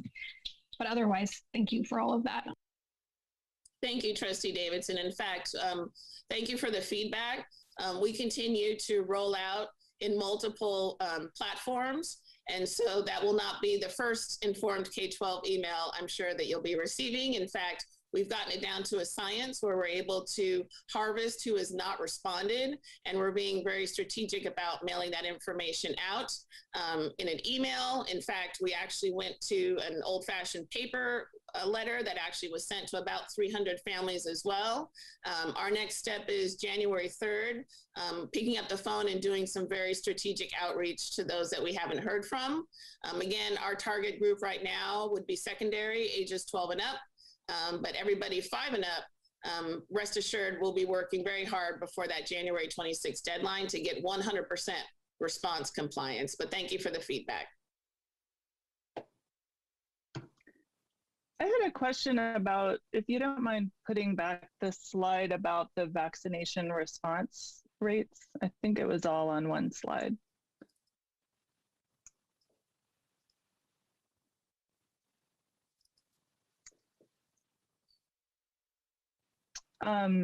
So I had a question that it looks to me like for example, in the high school that you said 1,016 people have said they're vaccinated out of 1,187 enrolled, and we're waiting to hear from the others. So does that mean that everybody who's responded is vaccinated and there's nobody who's not vaccinated? Or I'm sort of looking for what's the number of people who are not vaccinated but are instead going to be doing testing, or is nobody in that category at this point? Certainly. Sorry, but I mentioned that we had about 30 students respond that they were requesting consent for testing. So that's out of the 1,500 that have already responded so far. So far, 30 of them have requested consent for testing. So 30 students out of 1,500. And the 1,500 is the high school plus the 7th and 8th grade, or?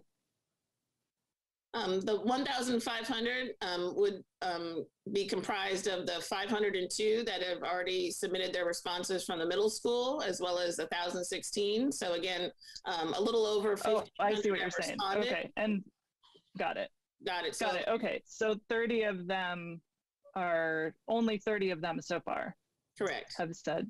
Okay, Correct. Great, thanks. And actually, there have been no requests for independent study. Okay, so no one has reported yet that they're not going to do either of the two options, the vaccination. Okay. We've not confirmed anybody in that category yet, no. Great, thank you. And then I just had a comment, I guess, about some of the volunteering, the volunteer part. I think one question is how you might handle situations where there are people coming onto our campuses or to activities through the PTA, or for example, I've volunteered to run the scoreboard at basketball games at home, or people serving food at events at the PTA. And I don't believe any of that is going through our official volunteer process, or people running the snack cart at the middle school. So I think something just to be attentive to is all of the other areas where we have adults interacting with students in a fairly official capacity, because it's on our campus, but they're not alone with students, so they're not necessarily going through our volunteer process. Just something to think about, because I think that might be an area of some vulnerability where we don't have any information about their vaccination status, or and normally we don't track that kind of volunteering because they aren't alone with kids. They're in environments where they're, you know, watching a basketball game where there are coaches and other staff and so forth. So we don't count them as volunteers that we need to have information about, but for the purposes of COVID, they're certainly up close and personal with our students. So just something to think about as you're able to make those processes more comprehensive, I guess. Thank you for the feedback. And certainly to remind our community that even if you're vaccinated, you can still test positive, for example, you can still expose others. And so we do really applaud, again, the very high compliance with mask wearing, especially if you're in a crowd, or supporting our students and our staff members on campus. Staying home when you have symptoms, and again, staying home if you've been around somebody who's positive. But you're absolutely correct. There's many different folks that we could capture in terms of requiring them to give us their vaccine status. Any other questions or comments? All right, thanks again for all your work, and especially, I think we're all crossing our fingers or knocking on wood or something that we've had a bit of an anomaly this past week, and that things calm down after break with cases. Thank you for all of your work communicating with families about those. Thank you. Our next item is no, we're not to the reordered part of our agenda yet. The next item is review and discussion of the state facility funding grant plan. Great, that comes over to me. And momentarily, we're going to place the PowerPoint on the screen and I can walk the board through that. You see the backup there, but let's dive into the PowerPoint and I can give an explanation of what we are proposing and why. As you see, this is our state facility funding grant plan. And it's based on being approved for $10 million. And again, as we mentioned before, that's something we're super excited about. $10 million is a lot of money to us individually, but when you put in the context of our buildings and grounds and what is needed, it doesn't go very far. So we have to prioritize, obviously, right? So the district will be able to address the most urgent facility needs. What are they? We talk about that momentarily. The district prioritized the needs based on health and safety. Next slide. Facility needs. As you know, a while back, Marin Elementary construction, the board approved $5.7 of that $1 million on a, if we were to get approved for the 10 million, and we did. So Marin is in a position to have more of their construction project become a reality. Carnell Elementary, we all know that it is the only school that is not going to have a 21st century school because it was not included in our construction projects. And it is in need for years of a new HVAC system. And right now, that system will cost us about $2.5 million. We also realized that our Cougar Field replacement, things that should have been replaced years ago are in need of replacement. Currently, our track, for example, is overdue for replacement and have some much needed repairs that we need to address immediately. And we started that process. We also know that it's about a 9-month process to replace a track because it has to go through a state process known as DSA. And so once DSA give us the approval, it takes some time to do that. So we were lucky enough to have an expert come out and address our track in terms of being able to patch up some things that'll let us continue using it until we can replace the entire track as a health and safety issue. So I'm in full support of that. And then Carnell Play Structure and Outdoor Space Design. We want to set aside $100,000 for that and other items that may come up for Carnell. Next slide. We also, like the $10 million, we find it very promising that we may be getting $4 million in the early spring. And we're anticipating that. It's very promising. Of course, you don't really have it until you get it, but we think it's promising, like we did the 10 million. But we see, but if we get them, we would look at security upgrades at all the sites that need it. And all the sites don't need it because, for example, Marin would come with upgraded security measures, and so does Ocean View. But Carnell is in desperate need, and also they're in desperate need of a new playground for the kids in the community. And we would like to have that done ideally over the summer so that when the kids come back in the fall, they can come back to a 21st century playground with all the wonderful apparatus that goes with it, along with new outdoor space and some general upgrades that we identified. And then we're looking at the district office relocation back to Albany. Now, what's obvious here in this slide is that there's no dollar amount to each of these, and we're working out those figures now. The district office relocation back to Albany is contingent upon a number of things that I would keep the board and the community updated on. And that is, for example, it can't be done in isolation.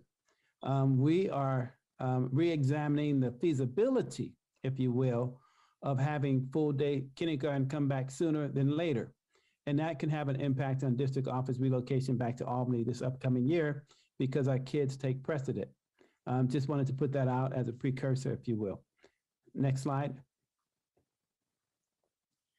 And you have the sites that are represented. Here you have Marin, Carnell, Ocean View, Albany Children's Center in the middle, our youngest babies. and Albany Middle and Albany High, McGregor. And here we have a board discussion. Any questions about some of our preliminary thinking? This is a review and discussion, not a review and action, as it relates to one, the $10 million, and two, the anticipated $4 million that we should be getting in the spring. Look at me claiming it already.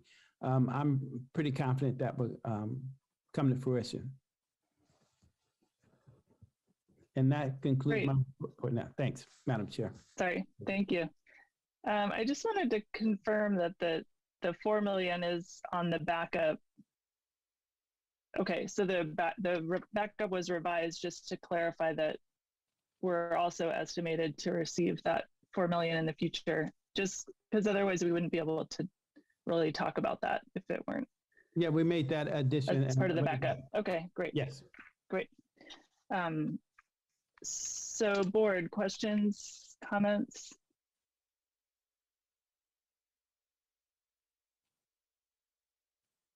I guess I can start with a couple questions. For the $2.5 million, could you just say a little bit about how that estimate was arrived at and what we might expect? Is that sort of the middle of a range that it might cost? Is that the maximum that it might cost, or what does that number represent?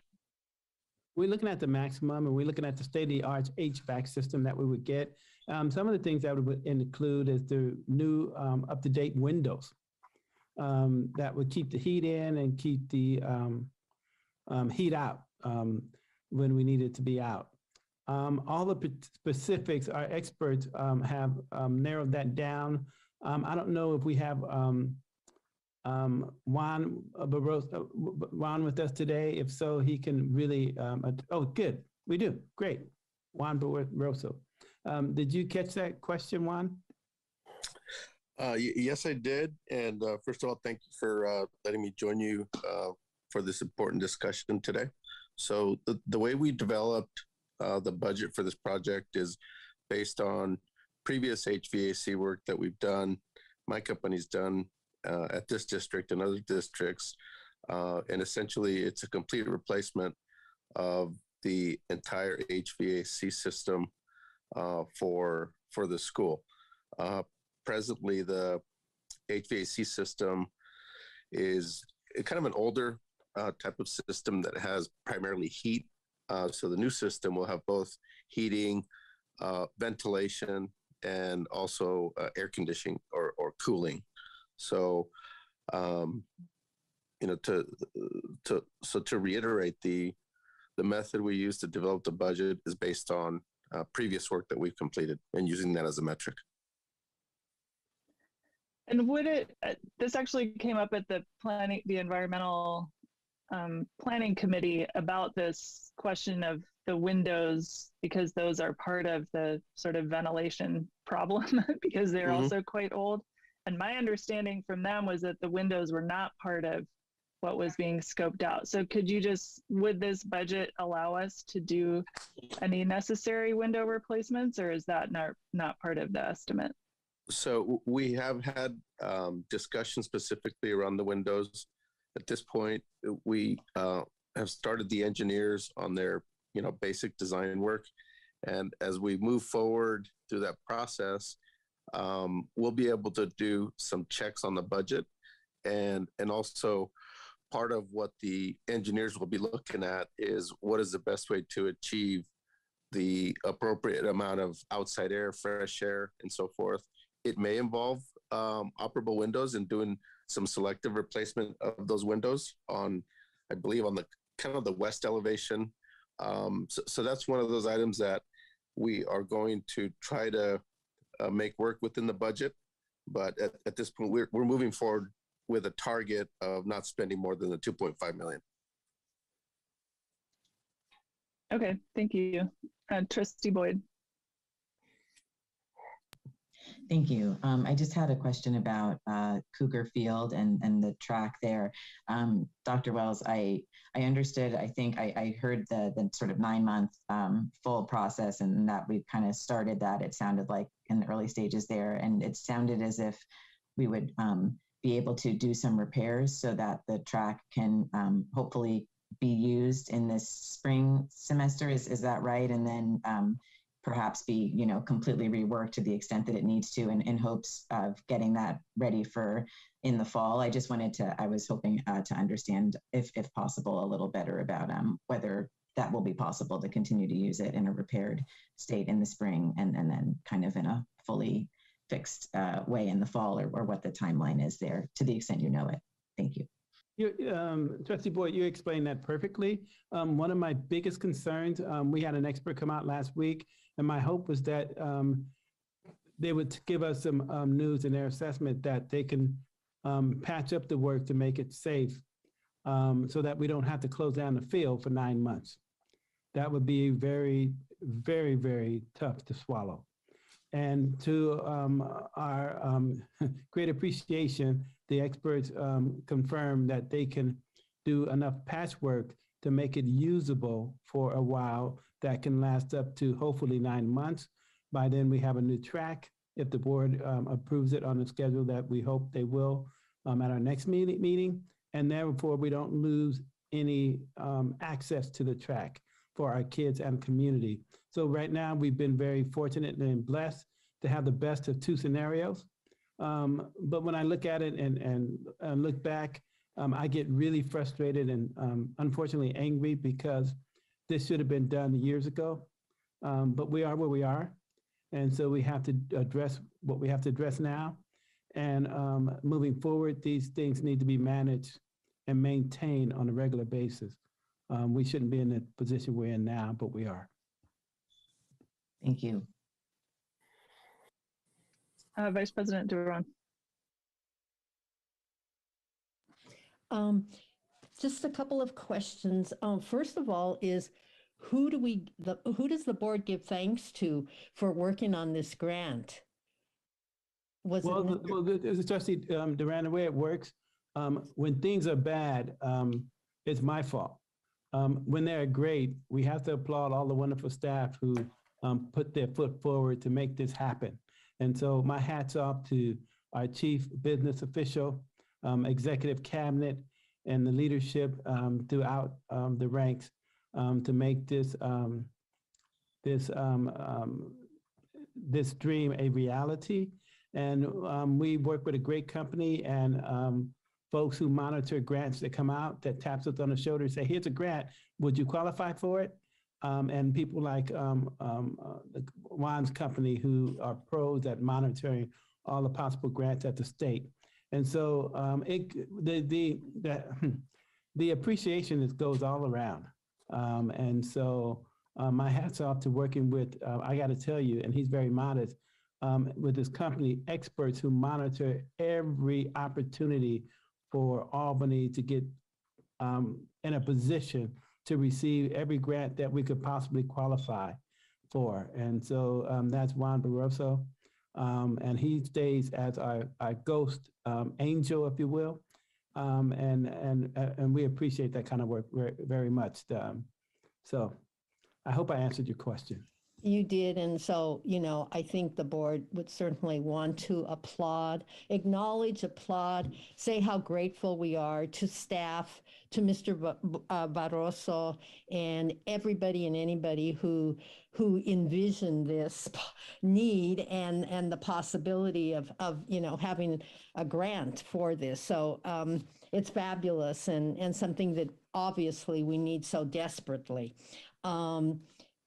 I also wanted to ask, what was the process in determining what were the facility needs, both in terms of the process and also, I think it was mentioned maybe in the backup that there was a priority list. And I'm wondering, were there things left off the list that we're going to have to consider in the future so that we're not in that situation of of a track again, a track situation where, you know, it's after the fact and it's potentially unsafe for students.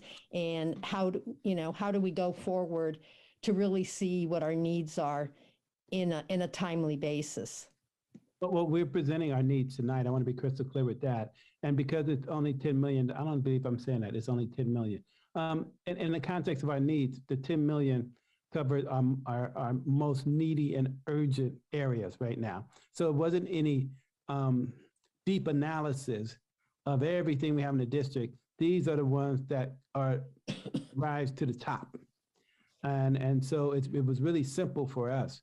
But as we begin to do regular maintenance and keep things prolonged, and as we begin to look at our master facilities plan, as we begin to upgrade that, it'll be easier to look at what we need to address systemically moving forward.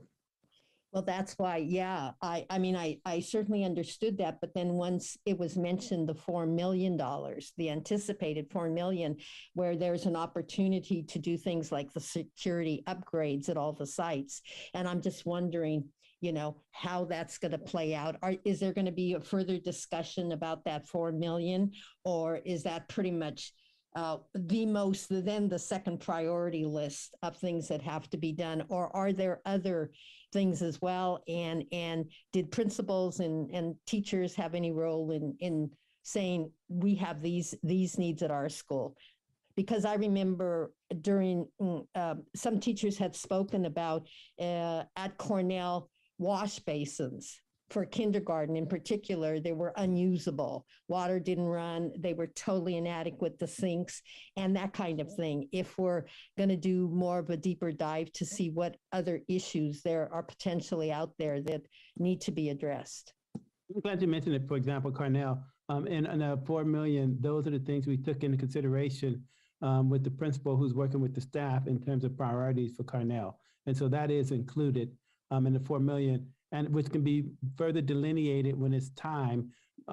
This is kind of front loading and anticipating that we will get it, but until we get it, that's when we can come and get a deeper dive into review and discussion, and then review and action. But tonight is really honing in on the 10 million that we were already approved on. So that will be our focus tonight. The other piece is what we're trying to do, because we did hear the board preference in terms of wanting to know about money and have an input as early as possible opposed to last minute. And so we wanted to give you what we knew as soon as we knew it by front loading, if you will, today with the 4 million, saying, hey, we're anticipating this coming. Here's our preliminary thinking, so that it's not a surprise or shock in the spring when we have it on the agenda and nobody haven't heard of it yet. And is that making any sense? I know it's getting late. Okay. Just wanted to let the board know that we do have on the agenda, I think for the second meeting in January, a discussion of a plan for some of our space utilization, including some proposal for the district office. So we will be getting more information, I believe, at that meeting about what that plan might look like and the kind of I don't know that trade-offs is the right word, but the balancing of how we're using our space that you mentioned, Superintendent Wells. And then could you just remind us when you expect to know about whether we're going to get the 4 million and when that would come back to us as a more concrete proposal? I can give you a projection, but don't quote me on it. As I mentioned earlier, we're looking at early spring. We might get it earlier, but hopefully not later, because if the board is in agreement, because I'm going to be a crazy advocate for Cornell for the issues of fairness and equity around their playground and other items that they need to have addressed. But we're looking at April-ish. Great, thank you. So on the $10 million, just giving the board a chance to say, I think if nobody has objections, then the idea is the staff would move forward with that description that you proposed, the 2.5 million, I don't have it right in front of me, but 2.5 million for the HVAC system in Cornell, a budget that I understand might flex a little bit as we move forward. and then $1.7 million for the track full overhaul to happen in that longer timeline, but with patches to happen to enable us to have a full spring track season.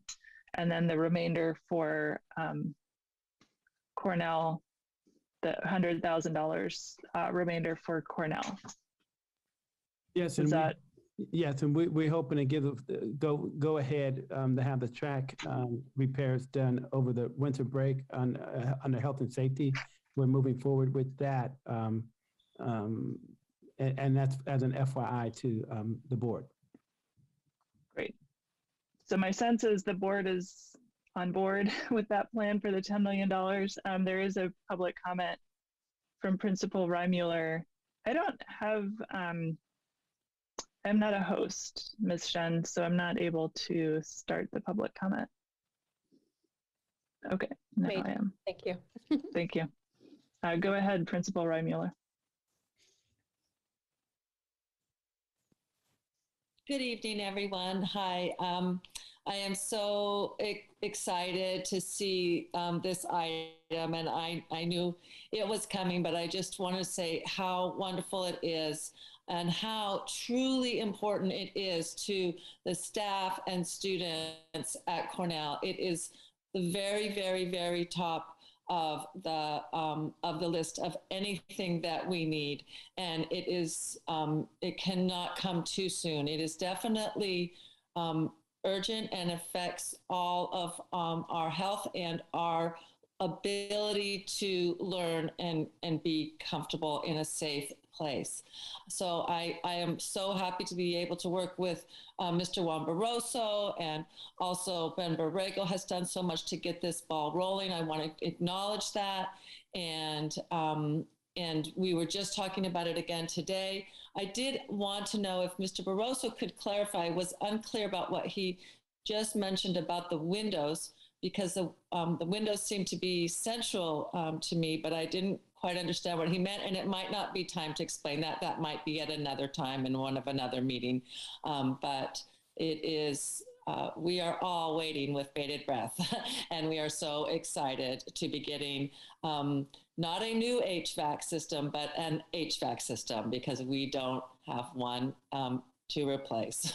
We have a boiler, and a boiler is not an HVAC system. So yes, it is very exciting. Thank you so much for letting me speak.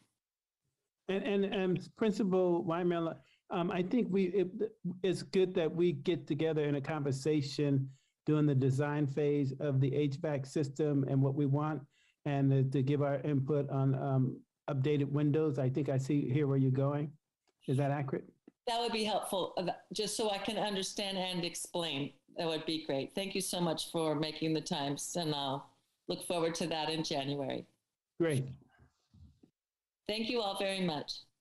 Have a wonderful holiday. Thank you, you too. And there is a subcommittee of the Environmental Action Planning Committee that has been working, I think, with Mr. Barroso and others on the HVAC, designing the HVAC proposal process. And they have been talking about windows and other things. So hopefully that conversation can include the principal as well. I would love to come to that meeting. Thank you for considering me. Mr. Barroso, you're unmuted, so I don't know if you wanted to say anything else before I move to the other public comment. No, I'm just standing by in case there are questions. Okay, great, thank you. So we'll move to Jonas. Hi, it's Sarah Bly, and I'm a Cornell parent, and I'm a current co-president of the Cornell PTA. And I want to echo Ms. Reimuller and say that it's really heartening to see the HVAC system approved and moving forward. I also want to say I'm really glad to hear that we're continuing to put some focus on improving the overall Cornell site. And that $100,000, I mean, I have to say, we have seen plans come and we have seen plans go. So I really encourage us to stay focused on taking that $100,000 and moving forward with that $4 million to really do some improvements to the site, because it is time. We have all seen the other sites and we're so happy for them. but it is time for our site to see some true improvements. And I speak on behalf of many of the parents, and I am sure the staff and of course the students as well. So thank you for saying that as you have tonight, Dr. Wells, and I really encourage us to stay focused on that. Thank you. Great, thank you. Yvonne. Hi, thanks for having me on tonight. I just wanted to thank everybody for finally getting this to the attention of the school district. And I wanted to really thank Dr. Wells for all of his work in making this seem so seamless. I'm hoping it's as seamless as it sounds, and that we'll be able to have a new safe track for everybody soon. So thank you. Thank you. Peter. Hello, my name is Peter Morello, and I'm the parent of one student enrolled at Albany High School and one student enrolled at Albany Middle School. And I would like to voice my support for the proposed state facility funding initiative, including replacement of Cougar Field, followed by the repair and eventual replacement of the track at Albany Middle School. As you all know, during the pandemic, outdoor spaces have thrived and are some of the safest and lowest risk places for our children and community to participate in physical activity and have meaningful social interactions. And in addition, on any day, dozens, if not hundreds of members from our community use these spaces. So allocation of this funding toward the field and track would benefit our students, schools, and community. Thank you for your consideration. Thank you.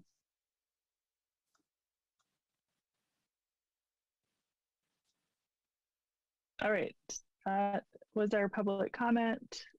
Superintendent Wells, I think you have direction from the board on this 10 million, and then we will look forward to hearing more details on the 4 million as we get closer. Madam Chair, President, just a point of clarification. I think right now we have a consensus, but this is review and discussion. The action would come in January. Great, thank you. Yep. Great, thank you, everybody. I don't see any other hands for last comments, so we will move to item 14C, the independent contractor services agreement with Sage Energy Consulting. I'd like to turn the introduction over to our CBO, Jackie Kim, who can introduce this wonderful community of experts who we're so excited to have present to you guys, I think for the first time. And she was been so ecstatic about them coming forward, I would give her the honor of the introductions. Thank you, Dr. Wells. Good evening, everyone. Unfortunately, I have to turn this over to our wonderful director, Ben Borrego, because we've been meeting with our community members and our director, Ben Borrego. It has been really wonderful meeting, and we have a lot of experts in our community, but I will turn this to our expert, Director Borrego. If I'm gonna invite our community members, so you can maybe go ahead and start. Thank you.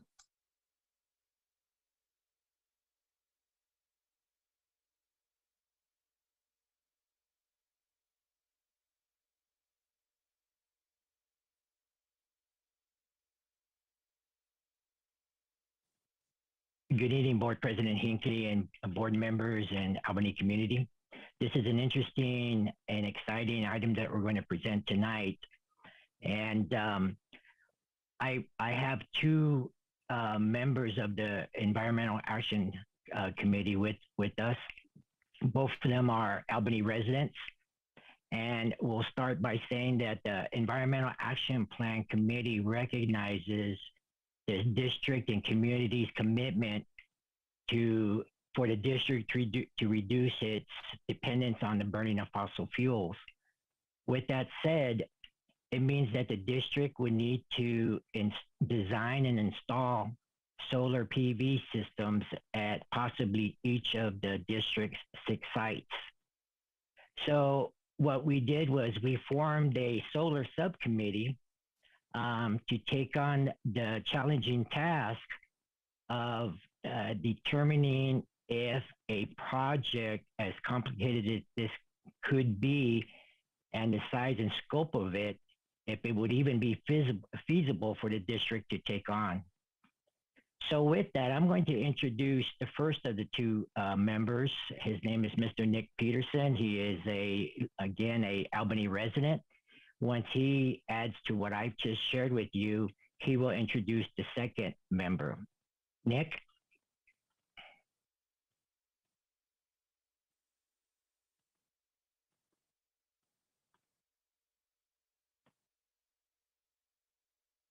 I think they're being promoted to panelists at the moment. Sorry, I forgot to unmute. Do that all the time. Yeah, well, thank you very much, Madam Chairperson, President Hinckley, trustees, Superintendent Dr. Wells, and district staff, community members. My name is Nick Peterson. I'm a 20-year Albany resident, and I had the honor of being invited to sit on the Environmental Action Plan Committee and have been participating in that for the last roughly year, looking at decarbonization and sustainability issues. So the solar power consultant proposal before you today is a result of the Environmental Action Plan Committee's efforts to find experience-balanced analysis and recommendation on how Albany Unified School District can benefit both in reaching decarbonization and sustainability goals, while also saving money on operating costs. Using solar power generation has been done by many other districts, not only in California, but across the country to great benefit.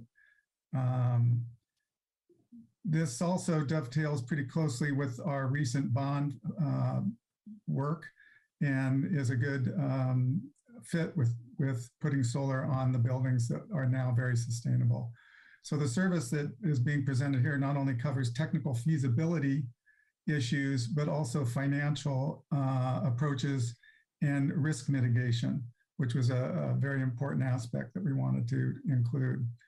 In starting our queue process for finding this consultant, I was extremely lucky to come across an Albany resident, Clyde Murley, who is a retired energy consultant, has done a lot of this work himself over the past 12 or so, 14 years, specifically with educational institutions, including junior colleges and K through 12 schools. So Clyde was a valuable resource and it provided critical insights and knowledge that enabled us to make a robust RFQ, invite 3 very top firms to respond to that. And the result of that was the attached proposal in 2 phases from Sage Engineering, a very reputable firm.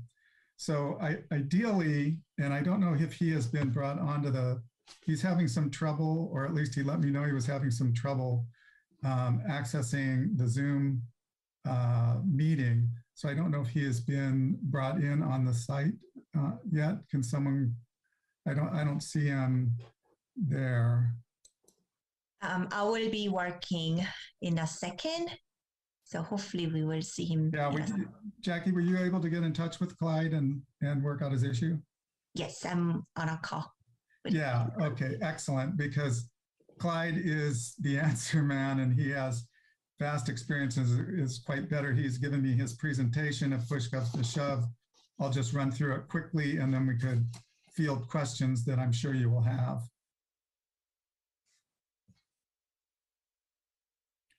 So I'm assuming everyone had a chance to read through the provided information. And I think that's what's up right now, is just sort of Ben's report on it.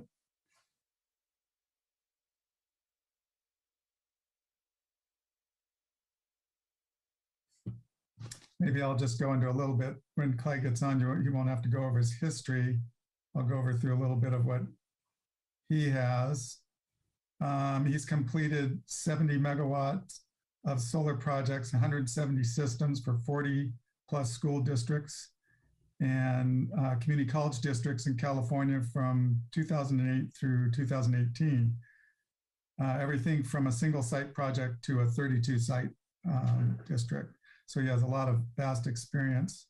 Bay Area clients, Oakland USD, San Ramon Valley Unified School District, Antioch Unified School District, Campbell Unified School District. Has a lot of experience. So, you know, for me, it was just phenomenal. I was sitting here in my home on Peralta Street, Googling solar consultants and trying to find ones that I could just read up and maybe even try to hack together an RFQ document on my own.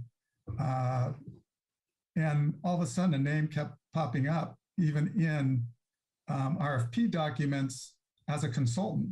And I thought, wow, this person's really knowledgeable. So I Googled him some more and got an address that was on Ordway, a block away from me.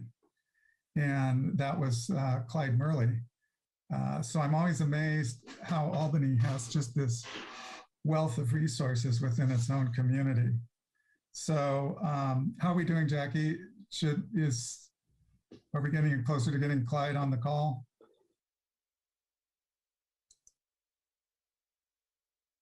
I was thinking if push come, the other way I could approach it is if I can get him on my speaker phone, I could pipe him over my speaker. Maybe we could start with just a quick summary of the project and the action item and then see if the board has questions. Yeah, so basically the proposal was put forward in 2 phases, and part of the reason for that is, as usual with solar power issues, there's a lot of moving parts. There's a lot of legislation up in the air, and there are different factors that come and go and have great impact on the benefits of having solar or not. I think that's why it's been so complicated in the past on just a facility by facility basis to try to get solar in. I know we had a great success at the middle school annex with getting Prop 39 funds and getting a whole system just put in place, and that was a huge win. But now we've got Ocean View, Marin, both solar ready. And then we have the middle school and the high school and Cornell and the Children's Center, and all of those have use electricity. There's a long-term goal that you'll learn from the Environmental Action Plan Committee of moving the district fully onto non-emitting fuels, so away from natural gas, and into using 100% electricity, which we all get from East Bay Community Energy, and it's 100% sustainable starting the first of the year. So all those sources of electricity come from large-scale wind and solar, but that may provide the environmental side, but it doesn't provide benefits of self-generation and being able to currently, under current tariffs and regulations, literally make money off generating your own power, offsetting your power use, and then selling power into the grid. So currently there are rules in place called net energy metering that state what those factors are, how much money you can make, whether it offsets your use or not, various things like that. These are being reconsidered by the California Public Utilities Commission right now. And in fact, just yesterday, they came out with their preliminary decision on what the next configuration of those rules will be, and they do not look favorable at all to self-generators, meaning that installing solar will, once this new net energy metering law goes into effect, will have much less of a benefit for the owner or institution putting these solar systems in. So there's a small window of time whereby entities that are interested in very quickly or very soon putting in solar can submit their interconnection agreement. How's that working? Anyway, just to close up on that subject, so that's under consideration. So what Sage has put forward is they have several clients right now, a lot of school districts and other larger entities that are putting in their interconnection applications. Nick, can I cut in? Sure. Okay, so I have Clyde on speakerphone, and so he's this is Mr. Clyde Murley, an Albany resident, and he's going to go ahead and give the more of the details of this item. Yeah, I'm not sure if he was able to hear where I got to, but basically, okay, good. Okay, go ahead. Okay. Good evening, everyone, members of the board, Dr. Wells. My apologies. Zoom would not let me in through video or through telephone for whatever reason. So I was able to listen to some of what Nick was saying and what Ben was saying because I could see I could get on the YouTube site, but not Zoom. So anyway, in a few minutes, I'll try to summarize why I think this proposed contract from Sage Energy Consulting is a good move for the district to approve. I believe Nick was describing some of my background, but just so you know, I've worked for over 40 school districts and community college districts in California doing almost exactly what the Sage scope of work is proposing that they do for you. So I'm very familiar with the process, and I'm very familiar with Sage, as it turns out. We've known about each other for the last 10 years, and I have a tremendous amount of respect for them, and that's why they were one of the two consultants that I recommended that we include in the RFQ process, and they shined in that process, and I think they were the clear best choice. So why I think the proposed Sage contract has great value to the district. Done smartly and expertly, procuring a solar system for a school district can pay for itself in over 10 years or less, and it will operate reliably for at least 25 years. So its overall value to the district should greatly exceed the cost of the solar system and associated consultant costs. In addition to cost savings, it can also help stabilize the district's general fund and protect against future utility rate increases over this same long period of 25 years.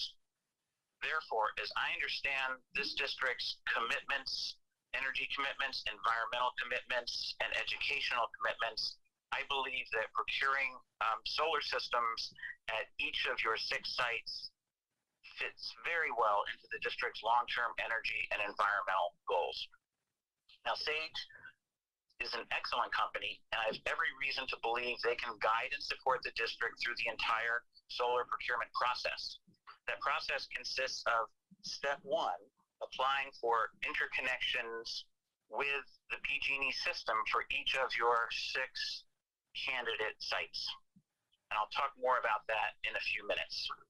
The next step in the process is for Sage to optimize the sizing and location of the solar systems, guided by the district's input, of course. Sage would also be analyzing and optimizing the economics of these systems.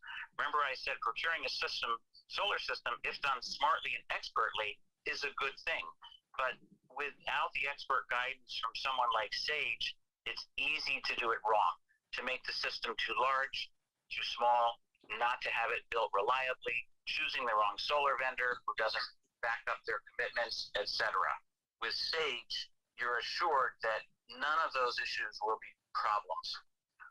The next step in the process is for Sage to prepare a request for proposals that will attract top-flight solar vendors operating in California. And there are several that focus primarily on schools and community colleges. So I have no doubt that this will attract some top-flight solar vendors. Sage would then manage the RFP process and guide the solar vendor selection process, with the district ultimately making the decision, but with the support and guidance from Sage. Then Sage would also assist with the contract negotiations with the solar vendor that is selected through the RFP process, And importantly, the contract would include a 25-year performance guarantee and an accompanying 25-year O&M agreement. The district would not be taking on operations and management responsibilities. It would be the job of the winning solar vendor to handle those responsibilities, and that would be built into the overall contract. And the performance guarantee is especially important because you want that system operating reliably at a high level for the full 25 years at least.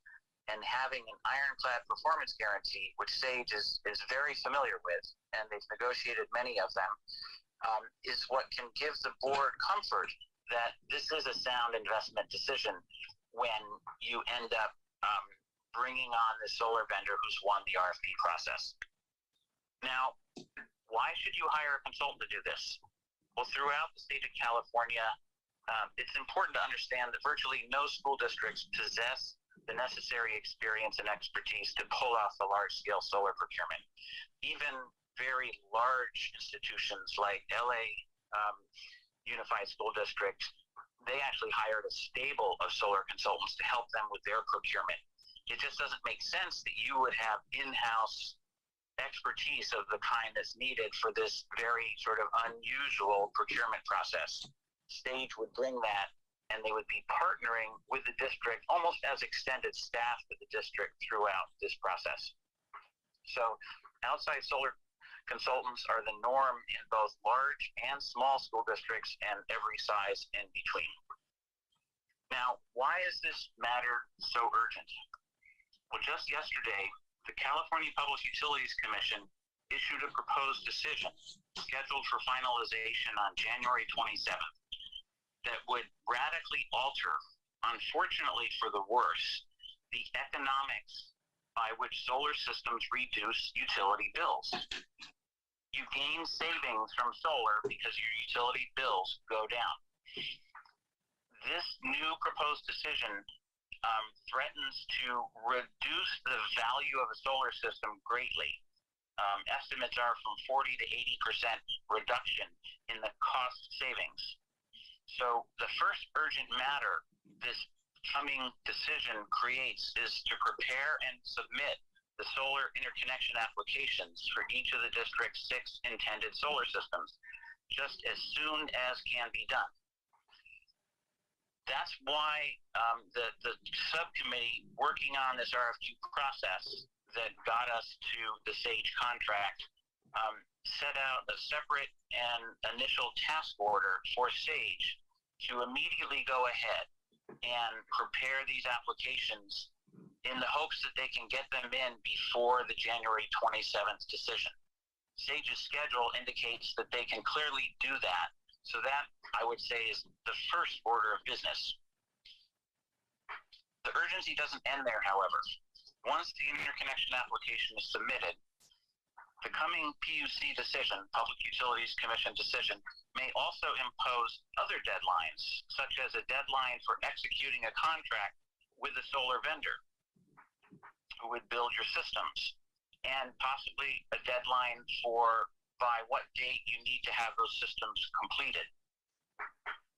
Since we only have a proposed decision, and the final decision could look the same or significantly different from this proposed decision, because parties are going to be weighing in and trying to influence the commission further to tweak it this way and that way. We don't know what the final form of the decision will be. Therefore, I think it's crucially important to have a very efficient RFP process, which I know SAGE is very aware of and very capable of pulling off on your behalf. Now, the contract's amount in the board packet says it's for about $92,000. We were aware in our process with SAGE of trying to make sure that this was not an open ticket contract to spend $92,000. So everything is being staged in phases, and the district has would be issuing several notices to proceed along the way, and they can also issue a stop work order anytime they want. So if at any point, as we see SAGE's work in their analyses, if it looks like the economics of these projects and systems are not sufficiently attractive or favorable, the district can always stop SAGE's work. So we're not talking about putting the district at risk for $92,000. Instead, what we want SAGE to do is to expedite their scope of work as quickly as possible, and we will, in the second phase after the interconnection applications, we will have a sophisticated analysis of the expected economics, therefore the savings associated with these projects. If those savings look sufficiently promising, then the district presumably would let SAGE proceed to issue the RFP. But if we see that the project will not be sufficiently promising, the district can always simply tell SAGE, do not prepare the RFP, stop your work, and the district can kind of limit its costs in that respect. I will say that I think the amount of the contract for SAGE's scope of work is very reasonable. We had one vendor that came in with a price estimate that was at least 4 times higher, 300% more than SAGE's. So we know we have a good cost-efficient proposal, and we know we have a really good consultant that you can bring on board if you choose to approve these contracts. So in conclusion, given the pending fundamental unfavorable regulatory changes for solar projects that is coming very soon, we are trying to get ahead of that change so that we can enjoy the current regulatory rules, which are much more favorable to solar. That's what's creating all this urgency. We do not want the new set of rules that are going to be finalized in January. If we get all this work done and into the commission and get the RFP started and a solar vendor brought on board as soon as possible, we can't have a reasonable chance of qualifying for the current solar rules that determine the economics of solar. So that's what this all is about. And if we fail to do this, I'm afraid that it might be many years before solar could prove to be cost effective, meaning it would save more money than it would cost. So that's why we're bringing these items to you with the urgency that we are, because we have a window of opportunity here that we're hoping we don't lose. So I'll stop there and certainly make myself available for any questions. Thank you, Clyde. So we would like to open it to questions to the board. Great, thank you. Questions? I have a question just about the what the word battery actually means. I know we've talked a little bit in the Environmental Action Planning Committee and also with the city about whether it's feasible to have any kind of emergency power availability at sites in the city. And so I'm wondering, realizing that this is very early on in the process, but is that one possible outcome of the district installing solar at some of our sites, that we would actually be able to store sufficient power to be able to use our sites as community facilities or emergency facilities or something else in the event of a power outage, in addition to all of the cost savings and other benefits that you've talked about? Right. I have little doubt that SAGE has the experience and the expertise to help the district with that kind of a project. It's not in the current scope. It goes quite outside the current scope. But the good thing about getting someone like SAGE on board is that you can always ask them about these kinds of things. They are well versed in what we're coming to call now energy resiliency, trying to create energy systems at public facilities that achieve the goals that you were just speaking to. Not every one of these consultants does have that within their bailiwick, but I know for a fact that SAGE does, and it's an emphasis of their work, as is energy efficiency. So they're really kind of a one-stop energy consulting outfit. It wouldn't be on this same schedule, however, but it could very reasonably happen later on.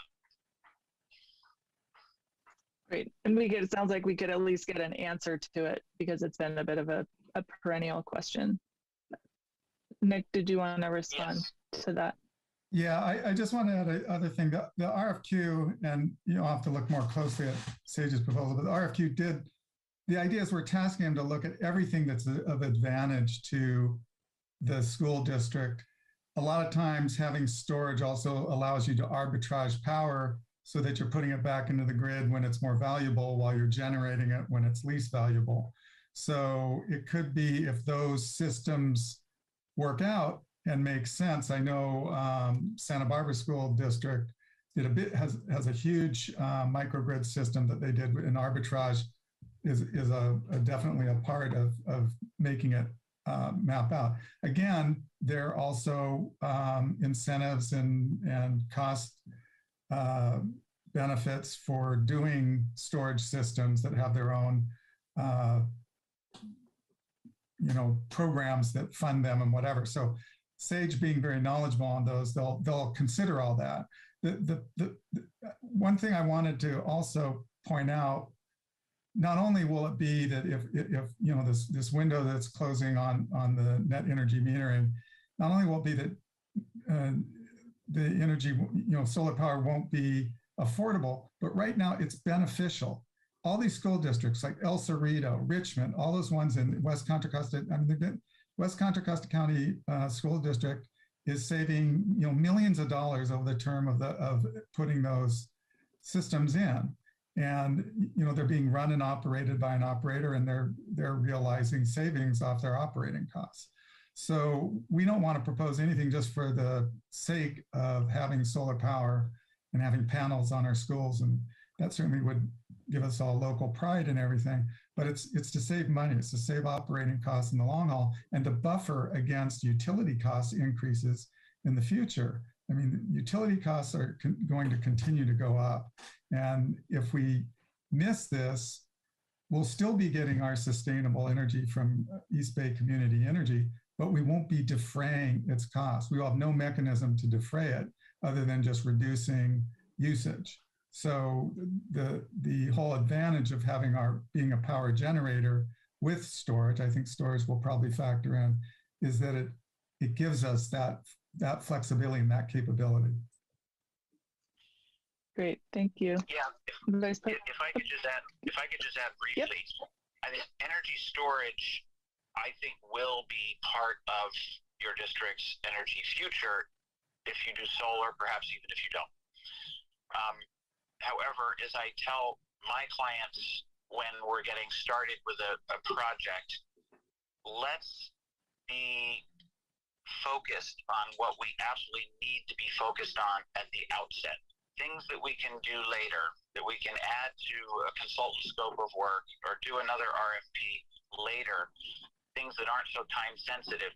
Because if you try to do too much at once, you're not going to do the primary thing in a timely way.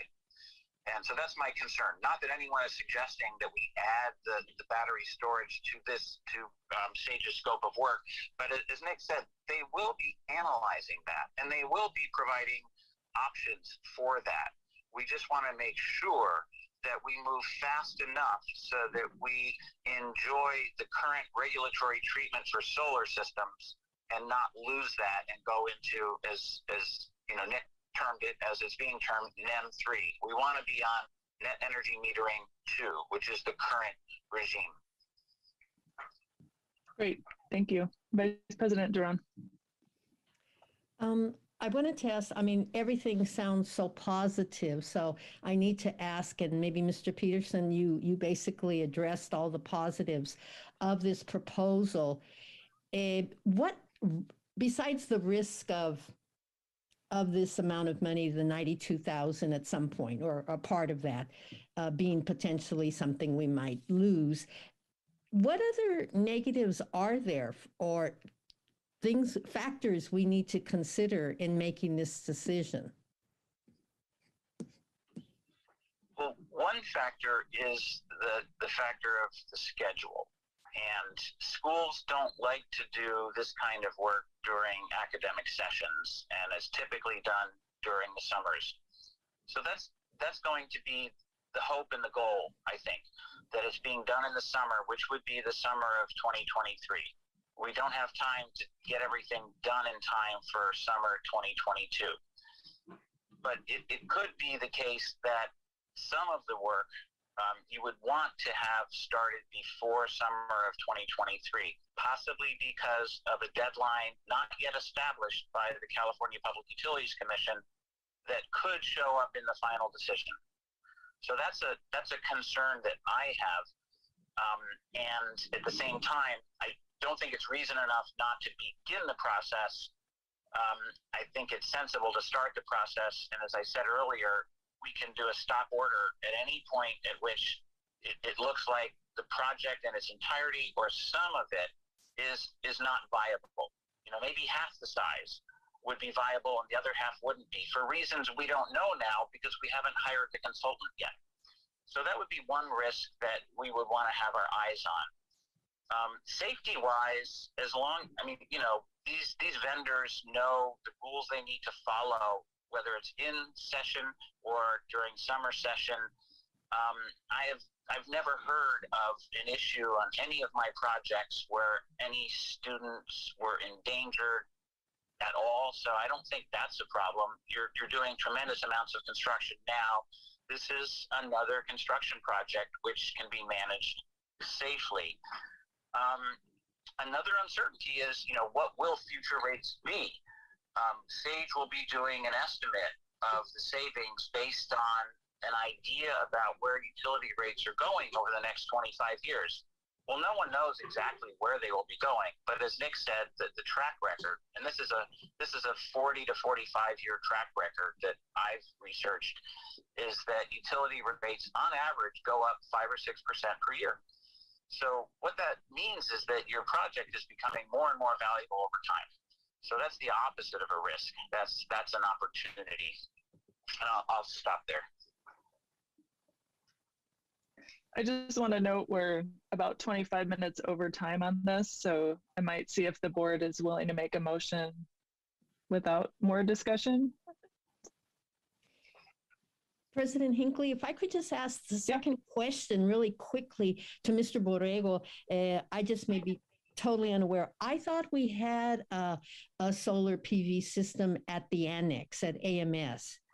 Is that correct? Is it functioning? Are we seeing positives from it? Yes, it's functioning. We are monitoring it. We're waiting for PG to do what's called a true up to see what our actual savings are, but we're not at that moment yet.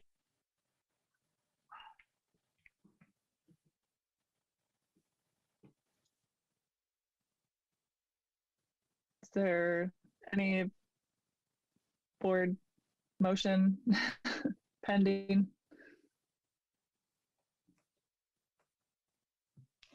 President Hinckley, I'm not sure if you saw, it looked like Mr. Peterson was trying to make a comment. I'm not sure if we could maybe get that in first before.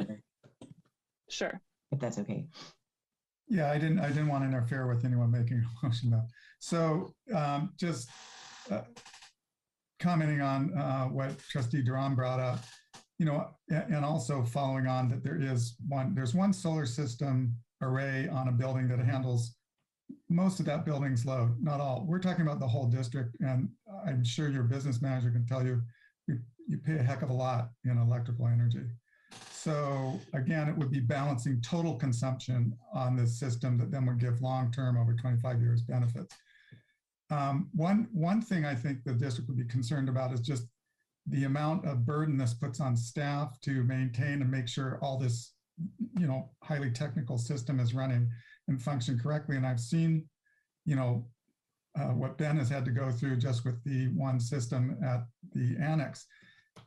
The way the RFP will be written is that maintenance and operation and the whole operations of this there'll be guarantees that it perform in a certain way. So the vendor will be on the hook for maintaining that and making sure it does perform. If you don't do that, they'll slap something up where it's on you. You have to maintain it. You have to hire people. You have to have in-house expertise. As a small district, that's very difficult. But here, the methodology, of course, it's worked into the figures and how much you pay over the long haul, and you pay more, but it's probably less than having full-time people or having the system fail and then having to replace parts.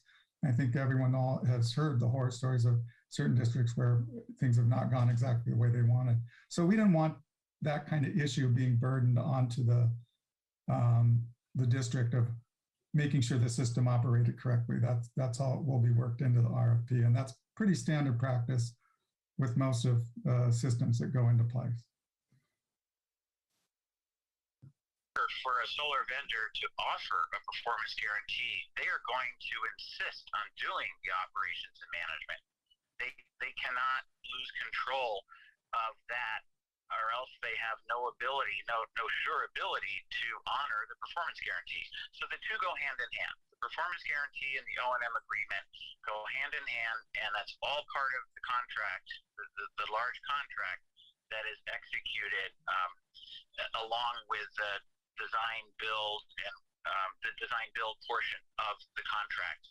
So yes, as I said earlier, and as Nick just said again, this is not imposing any significant burden on the district at all. Even large districts do it the way we're proposing to do it here.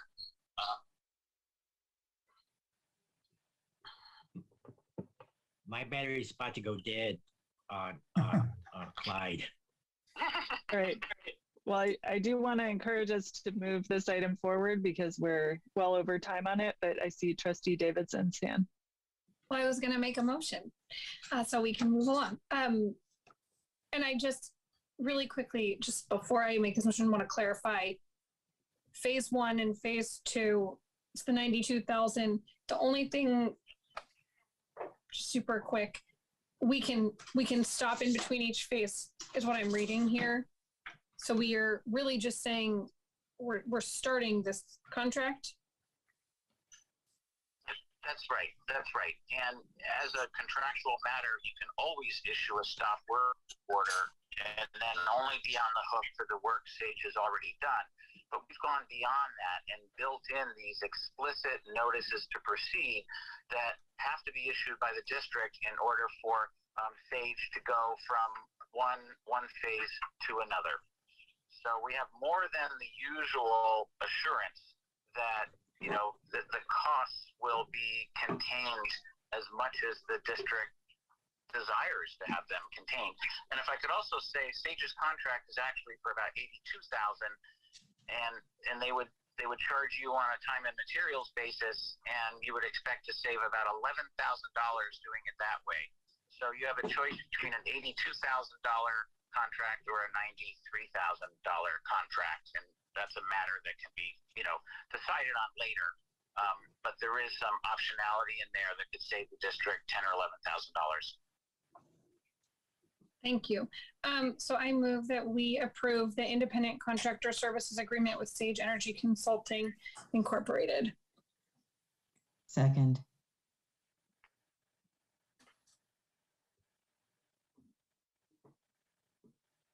Okay, Student Trustee Leva. Yes.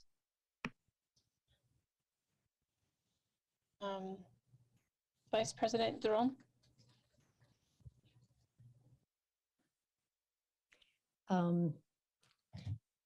We spend the community's money all the time, but for some reason I'm nervous about this one. I'll go ahead and say yes. Okay. President Hinckley? Yes. Trustee Boyd? Yes. Trustee Davidson? Yes. Trustee Doss?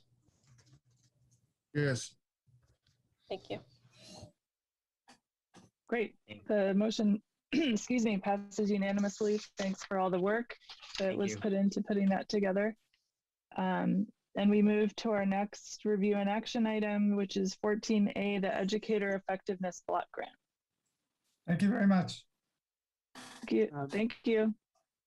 The Educator Effectiveness Block Grant, last time we met, November 16th, we had a review and discussion, much discussion around this Block grant with Dr. Shin facilitating it.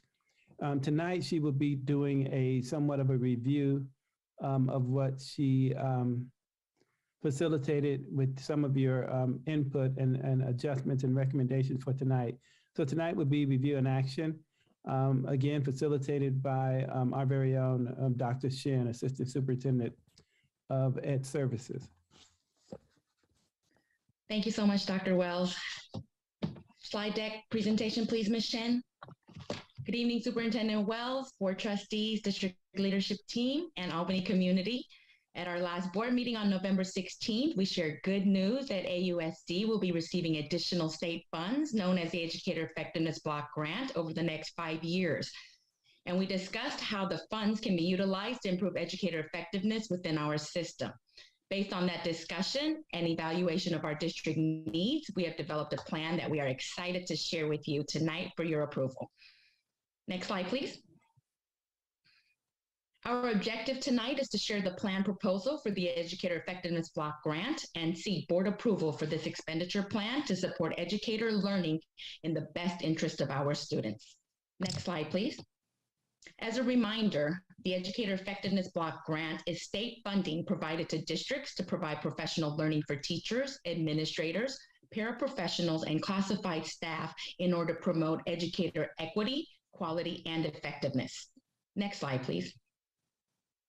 Also, we are required to develop and adopt this plan by December 30th, 2021. Within the plan, we must delineate expenditure of funds apportioned, including the professional development of teachers, administrators, paraprofessionals, and classified staff. Next slide, please. AUSD will receive approximately $771,374 for 5 years, starting in the 2021-22 school year and ending in the 2025-26 school year. Due to the late timing of this grant receipt, we will spread these funds over the next 4 years, starting in the 2022-23 school year. This means that AUSD will have approximately $192,843 over the 4 years to invest in professional learning for our educators. Next slide, please. Our proposed plan focuses on the strategy for instructional effectiveness and improvements, professional learning, training, and programs that are focused on practices and strategies that lead to effective standards-aligned instruction and improve instruction across all subject areas. Currently, our district has major initiatives that we have a desire to focus on and to support district-wide. And some of those major initiatives include multi-tier system of support, which is a framework to provide targeted support for all of our students.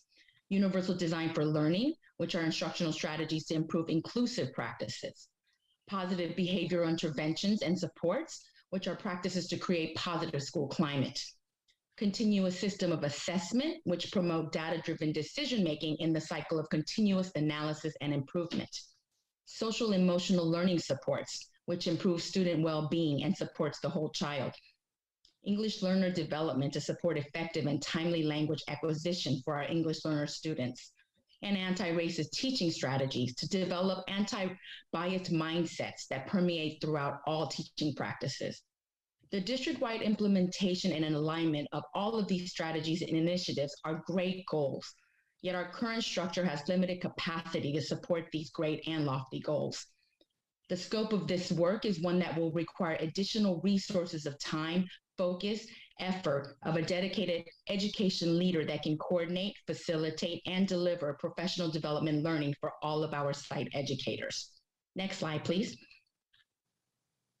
In order to best demonstrate how this new proposed role is aligned to district goals through the work of the Educational Services Department and will support the improvement of educator effectiveness, we are sharing this proposed organizational chart of the Educational Services Department as a visual tool.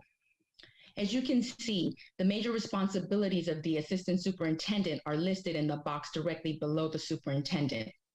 Understanding that the most important goal of any school district is improving student achievement through the alignment of curriculum, instruction, and assessment. And the most effective strategy to bring about this alignment is to increase educator knowledge, skills, and capacity through professional development learning. That is the reason why curriculum instruction assessment and professional development are listed at the top of the myriad of responsibilities for the assistant superintendent position. Also, the fact that the only 2 staff members of the Educational Services Department is focused on providing direct support to our educators as it relates to developing curriculum, improving instructional practices, and utilizing continuous cycle of assessment is a testament to our commitment to prioritizing student achievement through educator learning and collaboration. But what we currently have is not enough. In order to continue to increase student achievement, we must lead by learning. We must focus our effort on adult learning in order to improve student learning. By continuously engaging in professional learning, we serve as examples for our students. We're able to ignite their desire for learning as they witness our passion for learning. And by continuing to develop and grow our knowledge, skills, and mindsets, we expand our capacity to teach and inspire our students. The vision of the Educational Services Department is to transform today's scholars into tomorrow's leaders. Therefore, our mission is to coordinate actions, services, and personnel to see this vision to fruition. The current structure of responsibilities and staff of our department is aligned to this vision and mission. Yet, due to resource limitations, it does not include enough personnel to best support the actions and services we need to be coordinated and delivered. But we now have a renewed opportunity to provide that additional personnel resource in order to best support the district-wide implementation of the initiatives that we have committed to. This coordinator of professional development will coordinate, facilitate, and deliver district-wide professional development focused on MTSS, UDL, and other trainings related to district-wide goals that I previously mentioned. They will assist site leaders in developing site PD plans, create and maintain district-wide PD calendars, evaluate and adjust PD training and plan as needed. They will coordinate with the current Ed Services team personnel and site teams to align and improve instructional practices and strategies through professional development. And of course, there will be other duties as assigned. As a summary, the strategic goal of this proposal is to lead by learning in order to bring to fruition our vision of transforming today's scholars to tomorrow's leaders. By focusing our efforts to increase professional learning focused on improving instructional practices and strategies that promote educator equity, quality, and effectiveness, we can increase student achievement and improve outcomes for all of us. Next slide, please. Here's the plan of how we will allocate the Educator Effectiveness Block Grant funding to support our strategic goal of lead by learning. We will allocate approximately $140,000 annually for the cost of the highly qualified coordinator professional development position. We will then allocate approximately $30,000 for the cost of the stipend and hourly pay for our educators to engage in the professional development learning. And we will also allocate the remaining $22,843 for costs related to materials, supplies, and curriculum. This comprehensive expenditure plan is ongoing for the next 4 years, starting in the 22-23 school year, and is flexible to make adjustments in accordance with variations related to specific personnel costs. Last slide, please. As a next step, after board approval, we will develop a job description for the coordinator of professional development position. Then we will post that position on EdJoin, which is the primary job-seeking network site for educators, in order to cast a wide net to recruit the most qualified coordinator for this search. And at the same time, we will continue to develop our curriculum, instruction, and assessment plans of the Educational Services Department and staff roles and responsibilities in alignment with district-wide goals. This concludes the presentation of the Educator Effectiveness Block Grant Plan proposal.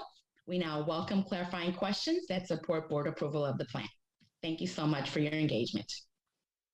Before we get into that, I'd like to make a friendly adjustment to give us more flexibility. Right now, we're proposing a coordinator of professional development to cover all those district initiatives. My hesitation and reservation is that the coordinator of professional development may not attract the most skill, and I'd like us to have the flexibility to either do coordinator or director, and as long as it's within budget.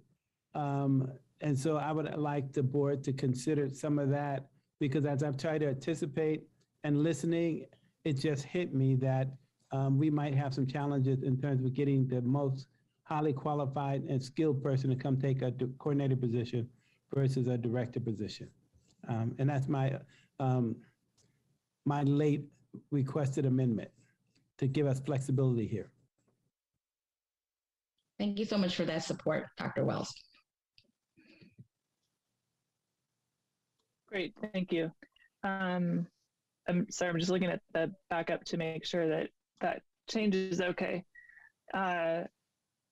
Any questions or comments, board, before we make a motion? Yeah, Vice President Duran. I hate to be the negative one here, but I'm kind of concerned that the coordinator position basically takes 72% of the budget every year. And I hear about a qualified person, but I don't know of a qualified person, and maybe you do, that knows MTSS, that knows UDL, that knows PBIS, the continuous system of support, social emotional learning, English learner support, anti-racist teaching strategies, somebody that could do all that, because I don't see, I mean, I get what a coordinator does, but I don't see where there are consultants here that have those skills specifically in each of these professional development areas. Are you saying that there is one person you're going to hire that has skills in all these areas? Let me try to address that. Typically, the person that has those skills and have mastery in those areas are typically your former principals who do this work, who live this work. They typically, I find, to be the most skilled and qualified there. And as I was thinking about, as Dr. Shin was talking, and it didn't hit me when we were talking about it last week, Dr. Shin and I, and again this week until just now as she was presenting, and as I was trying to forecast what kind of person would have those kind of skills that you just described, Trustee Duran, Vice President Trustee Duran, would be a former principal. And if the former principals have a current principal that have the skill set, they wouldn't want to take a step back as a coordinator, but they would take a step up as a director. And so that's how I was forecasting how we might secure someone with those kinds of skills. Could Dr. Chin add to that? Because I'm not convinced. I'm really not convinced that one person can address all these areas. Well, let me, before you do that, let me just tell you, we don't operate in isolation with one person.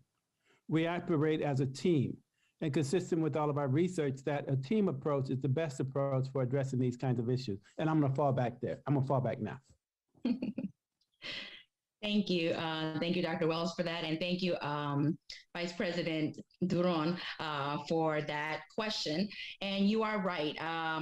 I believe that there are highly qualified educators that have a lot of skills in a lot of those areas. At the same time, it is a lot for one person to handle, which means that this person most likely would not be facilitating and delivering all of the professional development trainings. So we definitely would want this person to be leading and facilitating and directing and delivering MTSS and UDL for sure, because those are our top two district initiatives. At the same time, with the other initiatives, they can work in collaboration with our expert site leaders who are already doing the work like PBIS, social emotional learning supports.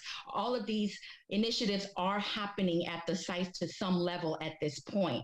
What we are missing right now is the district-wide alignment and coordination.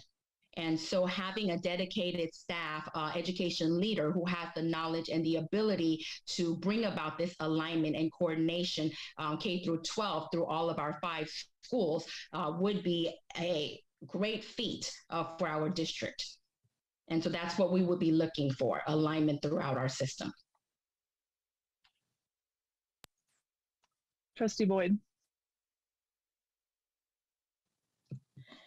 Thank you. Originally I was going to ask about specifically about anti-racist and DEI sort of knowledge and capability and having that be a part of the job description and, you know, what you're looking for in this person. But I think Vice President Duran's question and your discussion was important and useful to understand the difficulty of finding a person who has sort of, you know, background, mastery, et cetera, in all those areas, and also what you imagine prioritizing as what this person has to bring, and then also the importance of facilitating like a, you know, a through line to the various sites in the district on issues like anti-racist professional development, for instance, which I know is happening at least at certain school levels and that sort of thing. And so I imagine that this person would be able to facilitate that being, you know, sort of spread out to all the different sites and making sure there's some consistency there. So I think that would be great. One question I had is just for the finding of this person for EdJoin, and I don't know how that works. Is that a place that would provide for a diverse recruiting group? Is there a need to go to, you know, specific fairs, sites, you know, et cetera, to make sure that we're kind of casting a net wide so that we're reaching out to members of diverse groups, underrepresented groups? Just wanted to make sure that that's something that's focused on as we look for this person. Yes, definitely. First and foremost, EdJoin is the #1 site that all educators use when seeking opportunity across the nation. So it is a nationwide search type of a tool. And at the same time, actually, Dr. Wells and I discussed attending a CASA conference that's upcoming in March. That is the California Association for African American Administrators, in which we will be able to do networking and potentially do some recruitment there as well. So we are definitely looking in many, many spaces to make sure that we have diverse leadership in our district. As a former HR person, one of the things we're going to be doing for a number of positions, including this one, CASA is one for our African American community, CASA for our Latino community, and we also have a new Asian group in California that we would like to attend their recruitment fairs as well, along with EdJoin, so that we are intentional. Dr. Shim was right on target when she said, hey, let's not rush in and get someone this year. Let's use this year for a heavy recruitment effort so that we can have a good diverse pool and then select from that diverse pool. And so it won't just be EdJoin. We would be intentional about recruitment fairs with CASA, a Latino organization, CASA, our African American, and I forget the name of our new Asian group here in California, job fair as well. Thank you. Trustee Davidson. Thank you. You know, I was thinking this through, and one area that keeps coming up and has come up in the past is our paraprofessionals, who are the most directly hands-on with our students, and then our classroom teachers and those. And so I think if I would like to see a little bit more going to that level, just with the professional development training and the stipends, that would make me feel like this was really going to get at our educators getting that training and not just someone saying, okay, now we're going to run this training and that training. I understand the need to have district-wide coordination. I totally get that, but we don't often get these grant opportunities. And so, you know, when I hear a lot about, okay, well, we have staff development, that's the teachers after school, it's in their contract, they're paid for that. I don't know if our paraprofessionals or our other support staff get as much as that. So I would love to just see maybe a little shift more towards that with that intentionality. Thank you so much for sharing that comment. I completely agree with you there. That is the vision.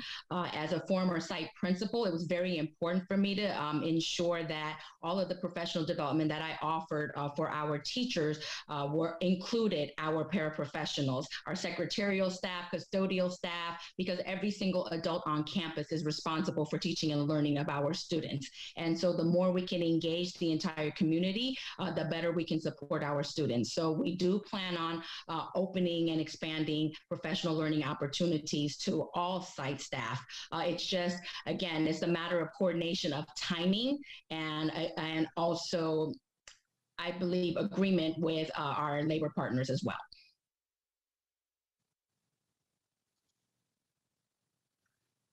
Any other questions or comments from the board before we move to a motion?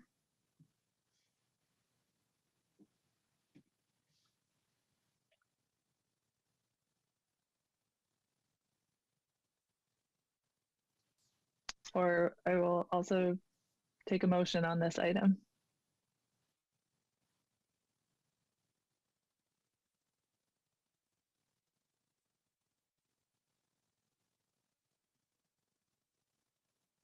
Yeah, Vice President Duran. I appreciate Trustee Davidson raising the issue about the paras in particular. You know, I have to say, I'll just say that I would vote no for this because I just don't see us spending over 70% of the budget on one person to coordinate. It's just the way I feel. I just think more money needs to be put into the people that are being trained, because at the moment it looks like it's 15% of the budget, yearly budget, and most of it goes to one person.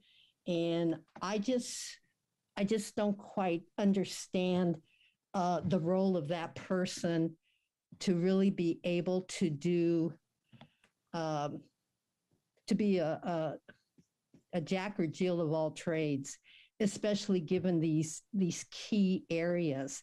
I would rather hire consultants in these key areas, people that are out there that do this for a living all the time, and really know their stuff to be able to come and present. So I just wanted to throw out my opinion. Let me just say that, Trustee Vice President Duran, based on that characterization of the person that we would want to hire, I wouldn't be in favor of that either. I think that's a mischaracterization of what they would be doing. They would actually be leading the work and planning the work and researching the work and providing most of the training on the work. And so they won't be taking a backseat, just facilitating and coordinating. And as you know, studying the budget, that's where most of our money goes towards personnel. We invest in it. They make the difference. And that's where the bulk of our budget goes. And here's a wonderful opportunity to not just talk about these initiatives, but have somebody over it, leading it, coordinating it. And I do love the position that Trustee Davidson said, and including not just our teachers as educators, but also, most importantly, I think, or just as important, our classified paras who will get this training and develop a skill set. And we know in our own research, including mine in my dissertation, is that the most effective person on campus in terms of closing the achievement gap and eliminating it is the educator, both the teacher who may be highly educated, if you will, teachers and our paras. And so they need that training in order to have our kids benefit greatly. I just wanted to share that piece, that's all. But thank you for your feedback. Trustee Davidson. So I'd like to make a motion to approve the EEVG plan with the amendment that the coordinator of professional development planned expenditure starts in, someone can friendly amendment this, 120,000 with the ability to add to that over the course of the 4 years based on the performance and effectiveness of that position.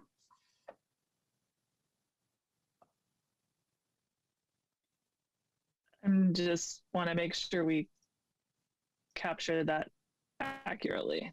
So your proposal is that we spend it on this person, but that we reduce the amount per year and put until the we get additional feedback on evaluation. and put the additional 20,000 into the professional development training category.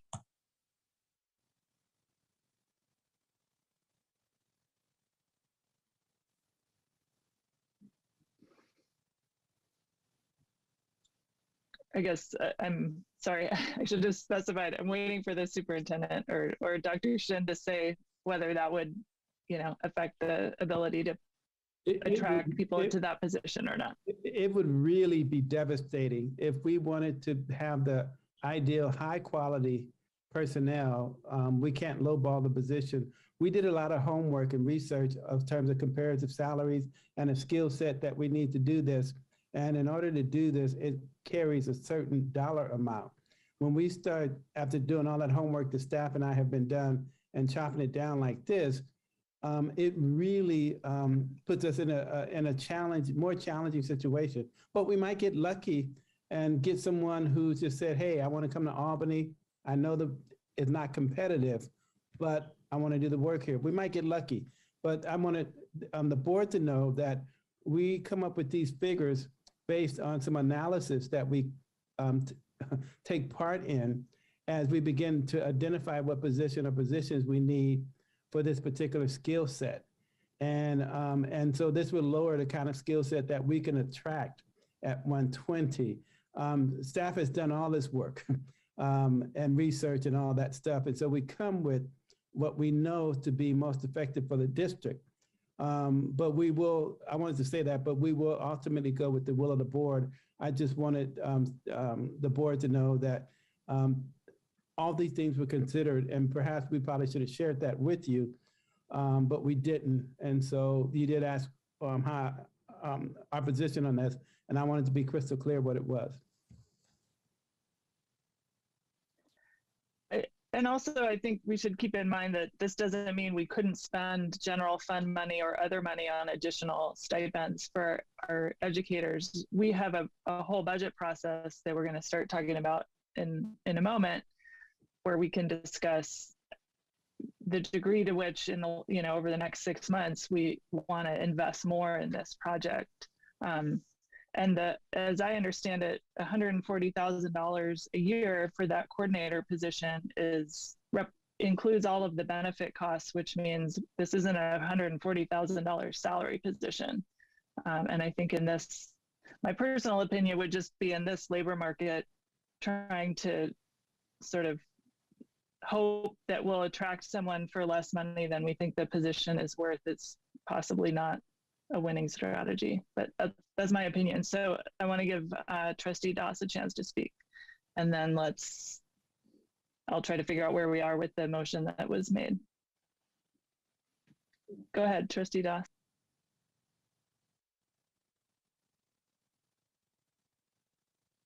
Oh, give me a second here.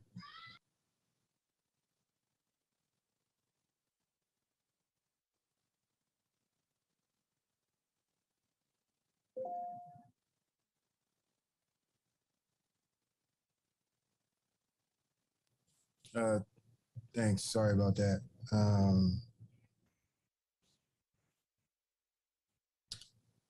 Man, I think superintendent stated that they assistant superintendent stated, that they, put in a lot of work and appreciate the presentation. My only thing would be, Dr. Wells, you mentioned that this position would be, kind of ideal for former principal or former staff. And I would really encourage, that would be my only gripe, is that we actually open up the position and really advertise it and put it out there and interview people and really, bring in the best person for the position, especially for something like this because I think that this could be a good position for the district. And I think that if we want to be successful, we have to invite diverse ideas. And in order to get those diverse ideas, we have to be willing to look outside of Albany. And we have to be willing to invite people in from outside of Albany. Because then what happens is more people from outside of Albany will want to come to the district as we continue to open it up. And then this funny thing happens called diversity, and it starts to grow, and it allows us to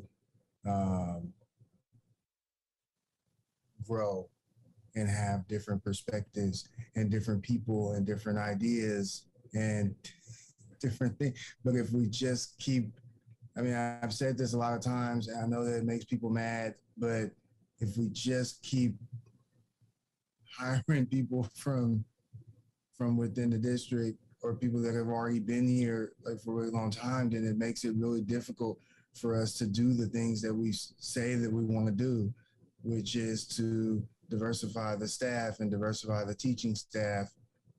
It makes it hard to do because we just keep creating these positions and then hiring people from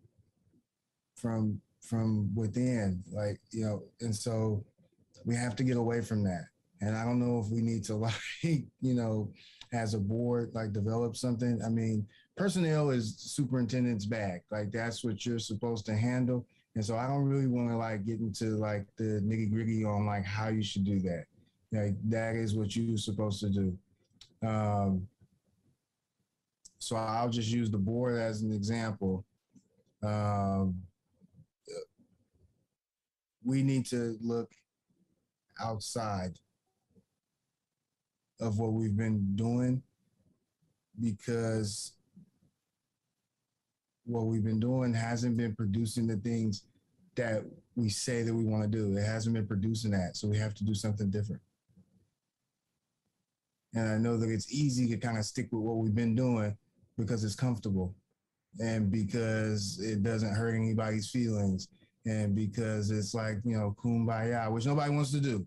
Nobody wants to hurt anybody's feeling. Like, how can we, like, Brian, you're too mean. That's why, you know, like, I got it, you know, or that's too, you know, or, you know, hard on issues, soft on people. Like, I know, I got it. But sometimes we have to be, sometimes we have to have the tough conversations. And sometimes people have to be uncomfortable. And sometimes things are difficult and tough. And if we don't do those things, then we don't move the needle. We cannot keep hiring people from within the district and keep doing the same thing over and over and then expecting the results to be different. They will not be. It'll just be the same thing happening over and over. So I think that the research and the information that the superintendent and the assistant superintendent gathered is valid. I think the way that we go about hiring for this position needs to be different. And if we do not have the ability to do that now, we need to reach out to maybe, you know, a recruiter or whatnot to help with that process so that we can bring in some new blood that might be able to do everything on the list, as Vice President Duran mentioned. Maybe we bring somebody from outside who has different things in their bag that they can bring to the district and really kind of, you know, expand from there.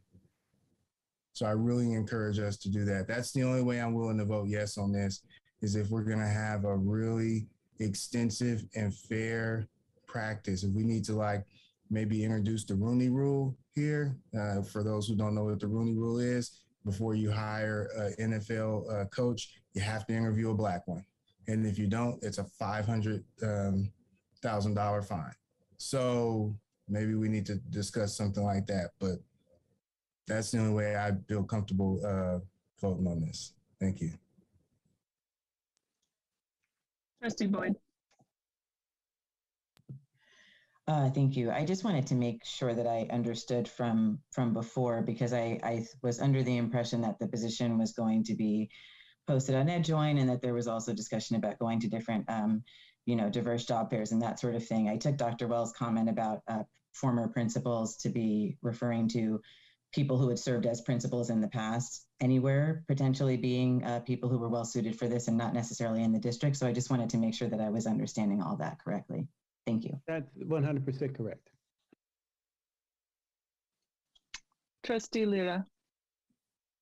I took a moment to look at the previous EEVG presentation, and I was refreshing my memory of what we talked about before for this. And there's a lot of really fantastic areas that are listed here, among instructional effectiveness and improvement, social emotional learning, school climate, effective language acquisition, professional learning network. There's some really great areas that were recommended to focus on.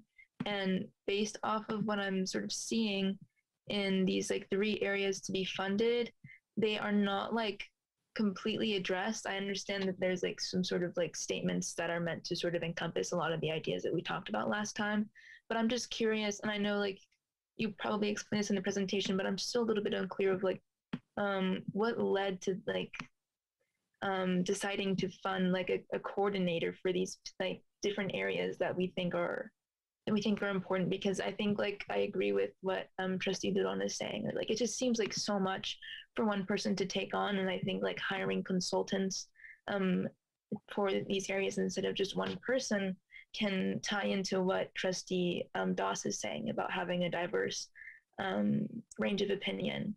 I think having just one person to facilitate and coordinate such large areas that we clearly are so passionate about as a district is just a lot of responsibility for one person. So if you could summarize how some of our suggestions tied into this one position, that would be great. And I think also I'm curious about examples of this position that have worked in other districts, because I don't know if we have time to talk about those today, but it is something that I'm curious about, just to know how these work in other places. So there are other districts that have this position. Our neighboring district, which I come from, West Contra Costa Unified School District, has coordinator and director of professional development. Again, the theory really is that you invest in your own employees and your own staff.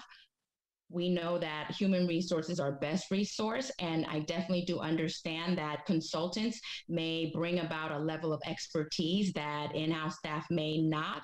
At the same time, they don't bring the level of accountability and relationships that really move staff and move people. As you know, Trustee Lira, as a student, the type of relationship that you have with your teachers really influences the level of your engagement in your learning and the level of support, the daily support that you will receive. Bringing in an outside consultant does not have that same type of relational accountability that our in-house staff would. And again, someone who is dedicated staff, who is with us 24/7, and who is accountable to seeing all of our vision to fruition is the most important component, we believe. Again, when we have a consultant, they come, I don't want to use the word sell fancy products, but in a way they do. And they do have expertise as well. I'm not going to say that they do not have expertise, but at the same time, they come in, they deliver their lessons, they deliver their PD, and then they leave. And then that's it. There are no more ties, there's no accountability. Whereas, and again, with our own staff, this is a different opportunity we have here. Often we have one-time fundings that only go for 1 year.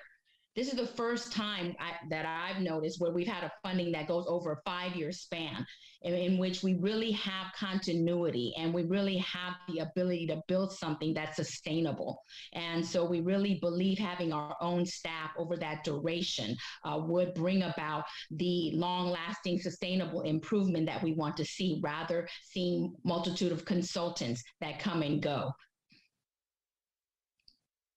In addition to that, our number one goal in the district is to recruit, attract, and retain a highly diverse, as Trustee Doss referred to, diverse staff. in addition to what Dr. Shin said, is that consultants are not accessible. So they're not here to be with you to collaborate. They're in and out and have multiple commitments. And so when we get into the what and the how, I'm charged with the mission of the what.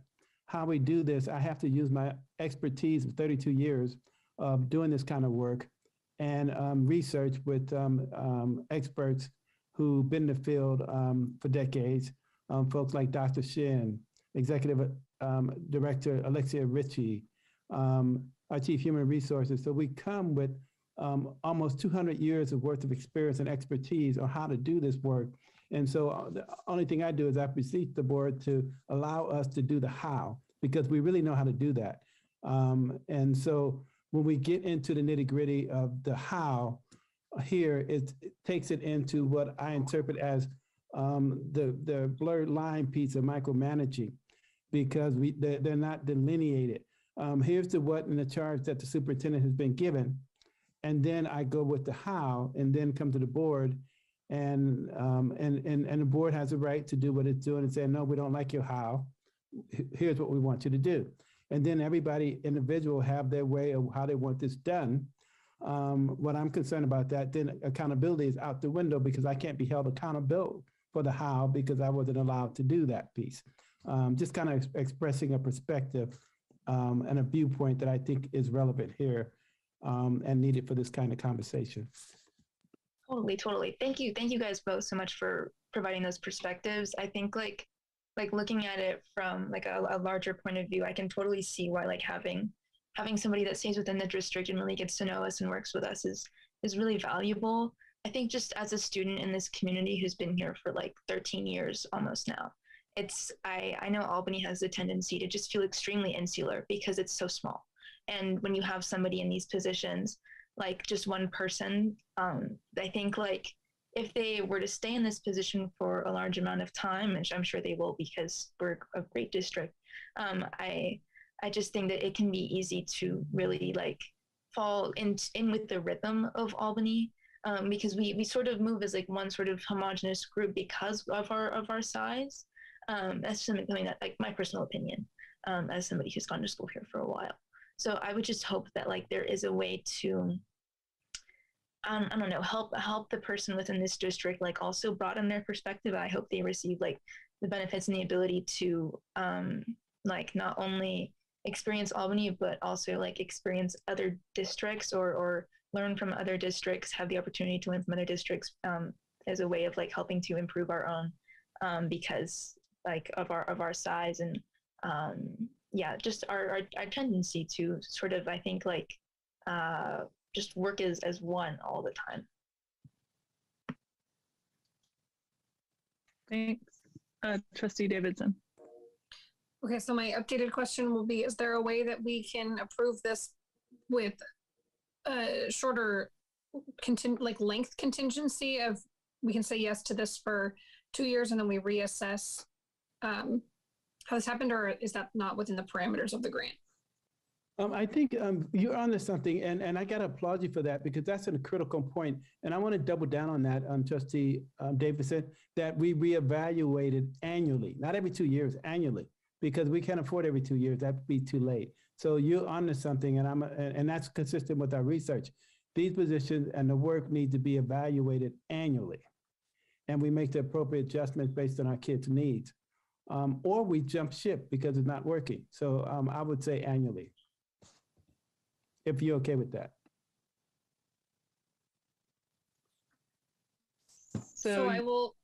Do you want to change your motion? Yeah, I'll change my motion and I'll say that we approve the Educator Effectiveness Block Grant Plan to be reevaluated annually. Trustee Davidson, I know we've been at this for a while tonight. I wanted to have a latitude to consider making it a director position to attract stronger candidate if necessary. That doesn't impact anything except just the title of this. That can be, that may be the case. Okay, so I move that we approve the Educator Effectiveness Block Grant Program for Director of Professional Development to be reevaluated on an annual basis. Second.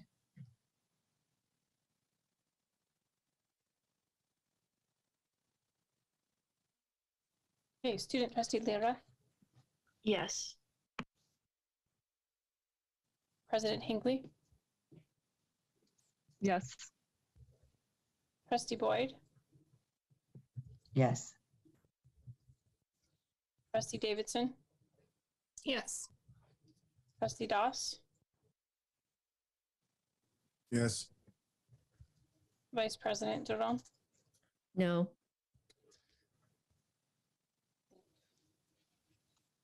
The motion passes with 5 votes in favor and 1 no vote from Vice President Duran. I also just wanted to mention, at some point a couple of years ago, we used to get, maybe it was, I don't think it was just me, I think it was the whole board, used to get these great newsletters about professional development that was happening in the district. So when this person arrives, it would be great if perhaps some of what they could do is share out with the board what's happening at the sites in terms of professional development, including, you know, links to readings and so forth, or videos that were being used, because I think it would, we could all, as Trustee Lira said, I think we could all stand, you know, everyone can stand to learn more from what's happening. So just a little seed to plant. Yeah, Trustee Boyd. Actually, if possible, just to be something that Dr. Wells and your staff thinks about as you're looking for this person, I really liked Trustee Lira's idea about, or talking about the importance of pulling on what's happening in different districts. And it seems as if that could be a portion of the, you know, of what's, what goes into the job is being aware and knowledgeable and kind of getting information from other neighboring districts. I think that's a great idea, and we like to pursue that. Trustee Lira, we have to thank you for that. That's very insightful. Great. Then we will move on to our last action item for the evening, which is the 14B, the 2021-22 first interim budget reports. And that will be led and facilitated by our very own CBO, Jackie Kim. And I will turn that over to her just about now. Thank you, Dr. Wares. See. So this item is to review the current financial status of the district and approve the positive certification of 21-22, the first interim. And I'm gonna just share the presentation. Okay.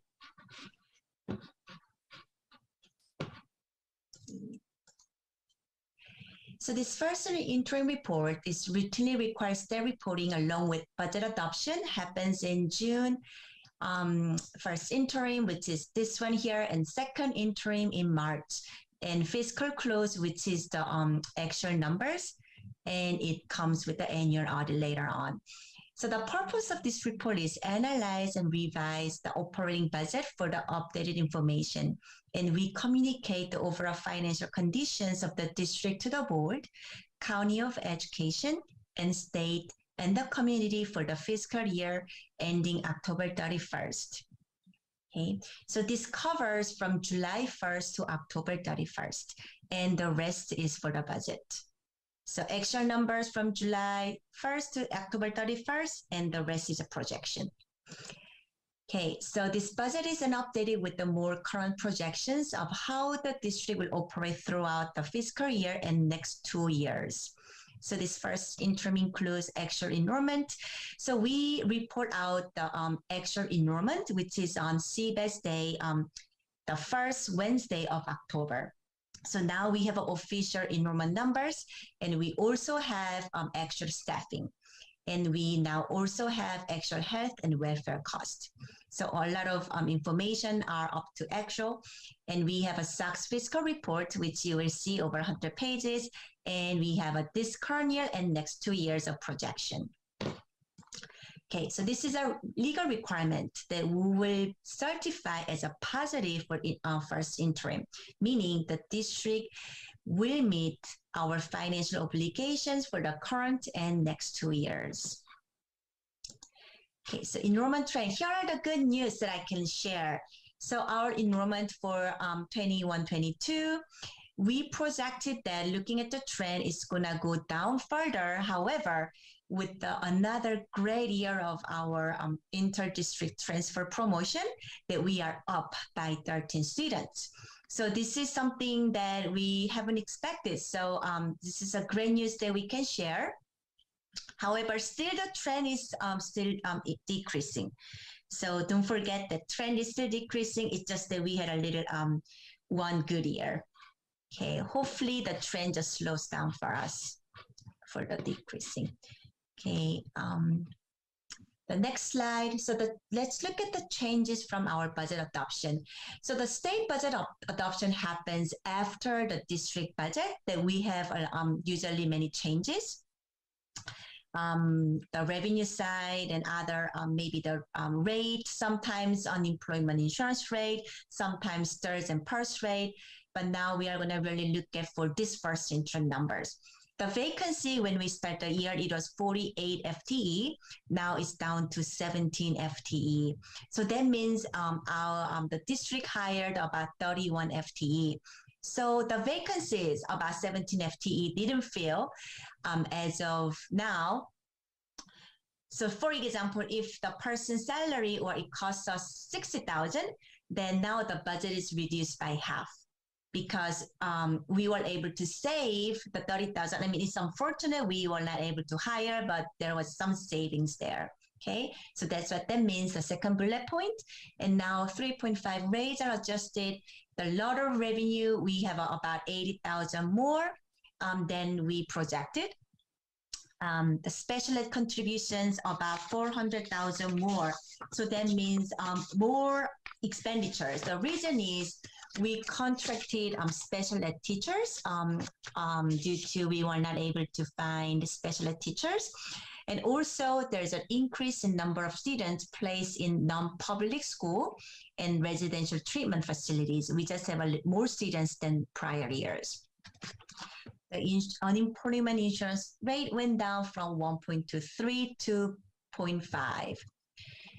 Okay, another big item here, Albany Children's Center. The contributions, we are looking about 280K, which was not budgeted at the beginning. We thought this year will be more of before the pandemic, but we are still experiencing the pandemic, I guess, impact. And we can go a little deeper on this. The Chromebook refreshment. So the first Chromebook 101 we tried was 1920 year. So we purchased our first cycle of the Chromebooks. Okay, and then 2021, 21, 22. So now the fourth year, which will be in 23, 24, this is now budgeted about 166K, $230. Maybe we gotta purchase about 722, 750 every year ongoing from 23, 24. We have a wonderful EdTech teachers. Now she is funded by ESSER money. But when the COVID money ends in the next year, so this year, 21, 22, 22, 23, this position is funded in a COVID funding. However, the following year, this position will have to fund in a general fund. So I also budget that as well. Food service program expecting surplus about $500,000. So we are going to talk about it a little deeper later on the next page. So tightening the budget creates a more accurate and timely financial pictures, but it does not include any unanticipated items, which is like legal litigations or new expenditures or revenue. Okay, so let's talk about a little more about Albany Children's Center. So the biggest impact I see, there is a revenue, maybe about 200K down than it projected. The full cost enrollment before pandemic, it was about 305. Now, I got the report that it is about 203. So we only have a 2/3 of a capacity at this point. The The subsidized families, we have about the same number of families. So I don't think that's the impact of this budget. Is really the full cost enrollment went down a lot for us. Now, food service program, we are anticipating about 500,000 on surplus, which is great news. I am just so thrilled to really announce this because our food service has been suffering with not enough funding. Finally, the participation doubled at both high school and middle school. So now we get to upgrade the point of sale systems, and we get to repair and replace some of our really old equipment at the middle school kitchen. And we get to expand the second point of service and additional vending machines at the high school. And we get to also improve our food, including more organic produce. Oh, I have a typo there, organized produce, organic produce. And we also have a long-term staffing goal, meaning we have a lot of high turnover for our food service staff. So that is something that we like to really see if we can really retain our experienced staff. And also, since we have more participation, we'll need to add additional staff. And this is another requirement from the next year, that now we will have to keep track of free and reduced meals from the next year. So that means we need more staffing to have those recording. Okay, so this is the big picture of how, where we get our funding. So about 66% is LCFF source. And the Fed, we get about 5% of our revenue. Other state revenue, which is lottery funding and other special ed funding, about 13%. And thanks to our Albany community, we have about 13% of partial tax. And other local revenue is maybe like a pool revenues, school care revenue, other facility rental revenue, any other like donation, site donation revenues, about 3%. Okay, so this is expenditures. We have about 82% related to staffing costs, salaries, payroll taxes, and health benefits. So that's about 82%. Now we have about the next big pie chart is about 14% of other operating expenditures. And here are more details about these other operating expenditures. So the most of the items are 67% of contracted services that include field trips, because we gotta hire maybe bands or anything that we are paying a contractor third party that we call contracted services.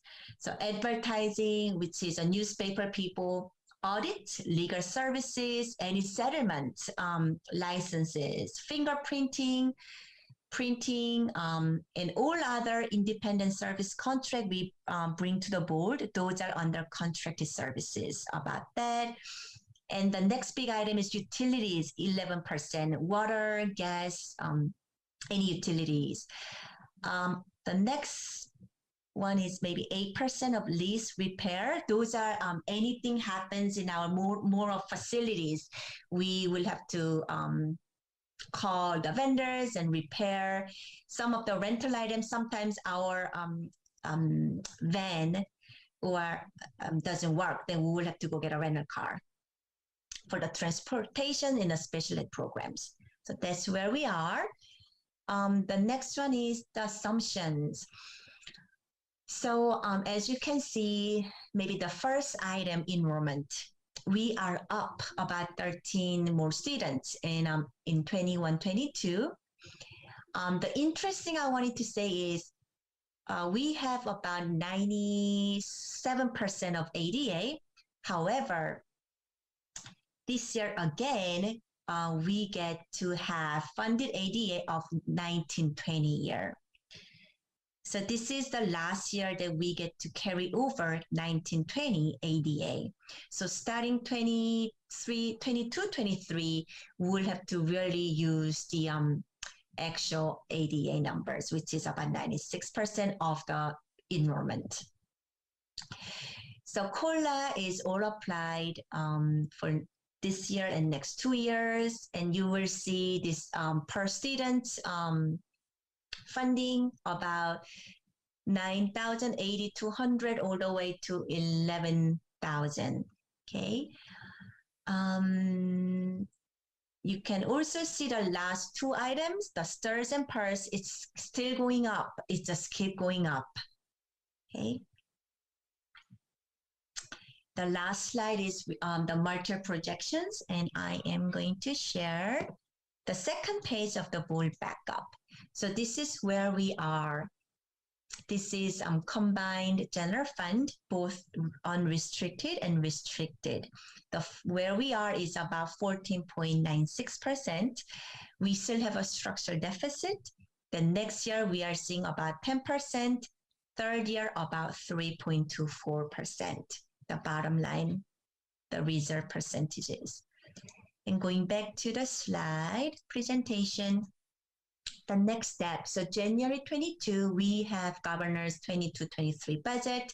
Then we will find out more about the following years. And I do hear some great news that the COLA will be really be about maybe even 6%. Currently, we have next year as 2.48%, but I'm hearing some great news. Okay, so hopefully we get more funding.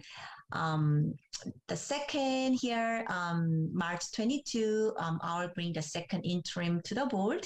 In May, we have a May revised workshop. In June, again, we get to have a budget public hearing and adoption for 22-23. So here is the end of the presentation. If board has any questions or comment.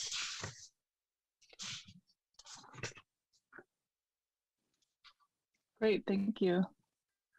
I can start with a couple of questions, I guess, and these may not be things we can get clear clarity on tonight, but for the ACC budget, which I think for me was the biggest surprise, a $280,000 deficit, which would be more of a deficit than happened when we were stuck with the COVID teacher student ratios. So you mentioned that one factor was that we went down in enrollment from 300 to 200, and I'm wondering how that breaks down in terms of preschool and school age, and also why we don't also have then a reduction in staff if we're serving 100 fewer students, but the expenditure piece for the staff did not go down by much. So again, I don't know if you have all of these answers tonight, but I do think it's important for the board to have some real clarity on what's happening with the program that's making this happen, partly because I guess the end result of that is, do we anticipate a similar deficit in future years? Because that would be a radical departure from the past performance of this program. So I guess I'll start with just saying, do you want to answer some of that tonight, or how can the board find out what's happening with the ACC program? Right, no, that's a good point. So currently we do know that the enrollment is down for ACC program. And that is one of the area that I'm committed to do some research and investigation also. I really do want to find out the staffing ratio and anything, even the family fees, where we are, so, and the hours of operations. So that's one thing that I know that our district staff is already like working on. We just don't have enough information at this point, but we will give the board update once we come back from, yes, in January. So that's the plan. Yeah. That we have. Okay, thank you. And I've sent a list of some of the kinds of questions, so I think we will look forward to that. Trustee Davidson. Well, that was at the top of my list as well. And I have a question about this too, because So our ACC program, we split it into the preschool and to the before and after school care. So I think that really when we're looking at this in the structural deficit, it helped me to understand which one of those is really showing more of that. So when you say we only have 203 full-time enrollment, is that in the preschool or is that in ACC as a whole? That is for before and after school program that I mentioned. School, so that's only school aged. Right. Preschool was the program that we always had a deficit, but the before and after school program is the program that who usually fund the deficit of preschool. But this year is very different from the other years, previous years, that after school program is not making money to able to fund the preschool program. So both are looking at deficit at this point. So, I mean, I guess this seems like we need to have just a meeting more about that because it's a big part of the budget and that's a lot of money. When I'm looking at this, we have half-day kindergarten right now, which many of those parents are paying for their kids to be in the ACC programs before and after school. So we're essentially asking our parents to double pay to be in our kindergarten here by paying to be in our school district. And then they're only getting the 3 hours of kindergarten. And then they have to pay for ACC, but ACC is now pulling out of our budget to operate. So this just seems to me like a whopper mess. And when you're going to present a budget and I look at that, I'm like, what? So I understand we're coming out of COVID.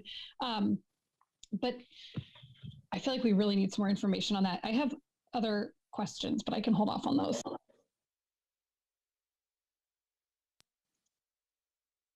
Well, I think it's clear we'll get the information about ACC later. So if there are additional questions that board members have before that happens, they could send those to the superintendent and we'll make sure those are all part of the answers. So if you want to move on to a different topic, I think that's okay. I can do that really quickly.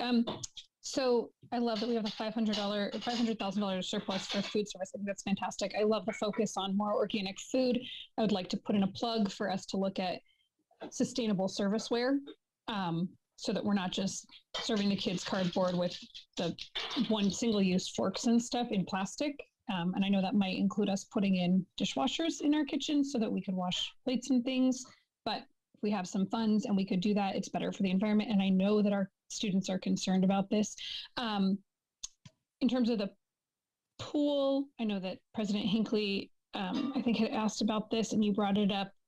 It'd be great just to find out a little bit more about the pool. If it's open more hours, do we make more money? And then the last thing, in one of the trainings I attended at one of the workshops, they brought up that California has a new retirement service system that's being put into place. And I was just wondering if we'd heard anything. Is that going to maybe impact how much we have to contribute to STRS and PERS? Is that something that's going to maybe help us a little bit? So I'll try to answer a few questions about the pool. Pool is also suffering some deficit this year, and the reason is that pool has a hard time finding a staff. So they just had a session of staff training and lifeguard. So hopefully we get to really hire more staff, and also we bumped their rate a little bit at the last board meeting. So hopefully we really get to find some staff, and then we are able to operate more. We get to really generate more income. So pool is also in that era of being assessed for the budget wise. So I guess with this COVID, we just lost a lot of staff. And with the closure of the pool for many, many months, it's just really hard to pick it up at this point. Can I ask a question, just, I think, reiterating, the ACC, because it's a separate fund, we always see whether it's running a deficit or not. And then we spend a lot of time talking about it. And it is really important and it is a lot of money. But the pool gets sort of buried. And to me, like we found out last year that we had to spend $90,000 of funding to cover the pool deficit. And, to the extent that statements have been made that ACC is not part of our core mission, the pool is definitely not part of our mission statement to run a pool using our school funding. So I think it's really important for the public and the board to know what that deficit amount is for the pool in order to make sure that we're really using our education funds for education. And I don't know if it's possible to make that a special fund so that it is always very clear what that line is, but that deficit seems more concerning to me because it's so separate from our educational mission. I love the pool, everyone loves the pool, but it's, we get funding to educate students, and using it to fill a deficit in our pool is troubling. So I think that's another piece of information that it would be important to send to the board in writing what that balance is. And then, what kinds of decisions are being made to try to solve it. Do we run programs at a loss? Do we close the pool more often because we can't afford to run it? Or do we seek other sources of funding or work with the city to keep it going or something else? Sure. So we can do the pool analysis as well. And that's one of the mission that I have as well. So we'll do that. I have one, I'm following Trustee Davidson's list as well. On the food service, that's so great that we have so much money, which reminded me that one of the things I noticed from Chef Feinberg's presentation last time was the huge amount of high school students that eat breakfast. And I asked about when they serve breakfast, and it's during the school day, which is why there are so many students who eat it, because it's during a break after they've already gotten to school. And I've been wondering for years, that Berkeley Unified has a universal breakfast program they have for years where they serve it during the school day. Kids don't have to come early to get breakfast. Everybody gets it, and they've spent a lot of money. They spent their own money to fund it, but I'm wondering, now that we have the state kicking in after this year to fund more food for our students, I'm wondering if that's an idea we could explore to try to get more kids to eat breakfast by adopting that similar model. And COVID, I'm sure, makes it more complicated, but I just wanted to plant that seed, because I do think, Trustee Doss has raised the issue of breakfast over and over for 3 years now. And if we have the opportunity to actually bump up those numbers, because our elementary students still really aren't eating breakfast that much. But if we could look at Berkeley's model and see the financial sustainability, if we really are running $500,000, profit or whatever you want to call it, and we have the funding to do something different, it would be nice to hear what the feasibility is of trying some different models. Sure, I'll make a note. Then we will explore those options as well.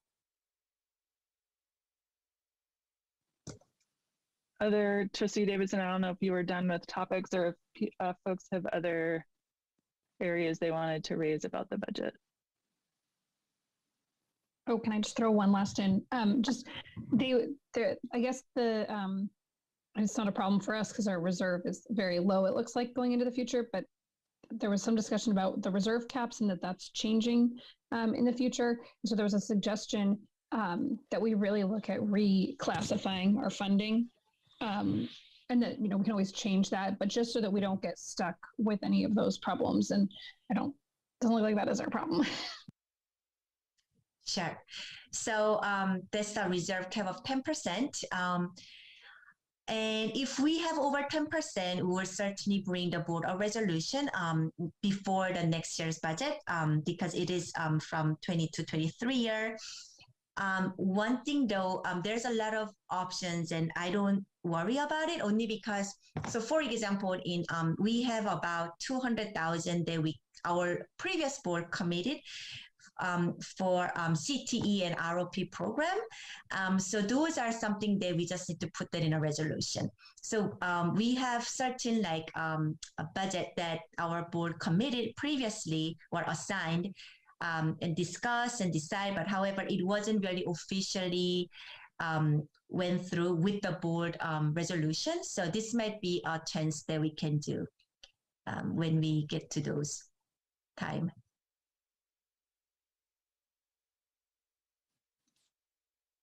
Great, thank you. So this is an action item. The board does need to approve the first interim budget report by December 15th of every year, which is tomorrow.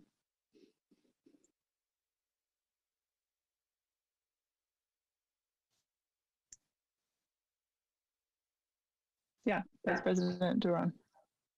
I move that we approve the first interim report. Second.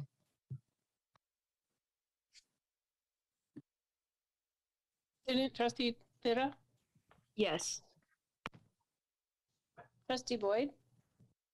Yes. Trustee Davidson? Yes. Trustee Doss? Yes. Vice President Duran? Yes. Yes. President Hinckley? Yes. Thank you. The motion, yeah. Thank you, CBO Kim. And Trustee Vice President Duran, is your hand still up from the motion? Okay. So that was the end of our meeting.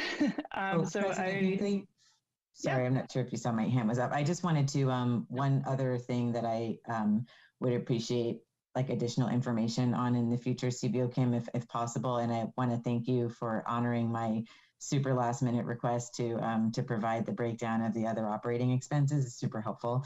If it would be possible to go like a level deeper and kind of get a little bit of a breakdown on like I think contract services was kind of the big, and I appreciated your description of the types of things that go into that. But if it's possible to have some, you know, kind of percentages or things like that, that'd be super helpful. Thank you. Sure, of course. And that is a good segue to talking about our future board agenda items and workshops, including, can you see this list of agenda items now? Okay, including a budget workshop, which would include going in depth on some of the different spending areas, like you were just saying, Trustee Boyd. So here's what we have, the big ticket items that are coming up next year. January 11th, we have a couple of items. It's a short meeting right now. And then January 25th, as I mentioned, we'll be hearing about possible plans for district office space, as well as how we're utilizing our classrooms and the possibility of moving back to a full day kindergarten program earlier. Our emergency preparedness program, a mental health update, and the audit from last year. And then we have two workshops that we're trying to schedule. One is an equity workshop to finish up and continue some of the work that happened last spring, summer. And Trustee Boyd and Trustee Lira and Superintendent Wells and I have had some conversations about that. And then also a workshop in January or February about the budget. And also coming to us in February will be the enrollment report that we hired a consultant to do. So we'll have a little bit more information at that point as well. So that's just a heads up of what's coming up. And I will make notes of any other agenda items that board members want to raise. Yeah, Trustee Doss.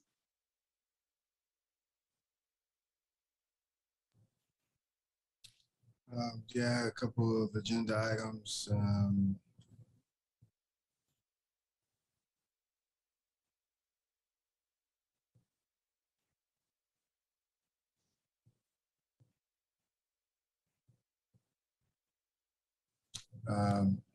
I have, there's a group that reached out to me, and I'd like to have them present at an upcoming meeting, so I can have them like provide slides, but it's around student achievement.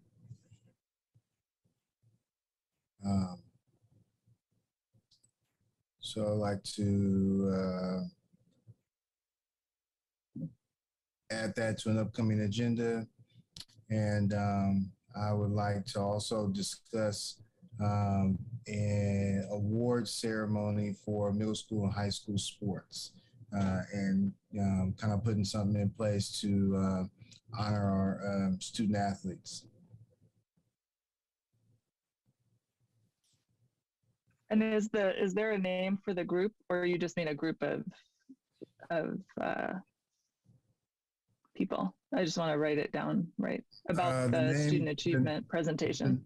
Yeah, the name is All Tied Up.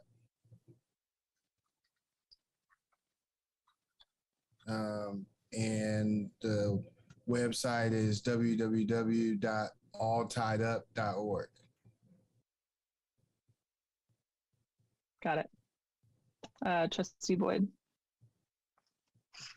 Thank you. I'd like to add at some point to the agenda a staff report, I guess it would be, or review and discussion regarding the math department at the high school.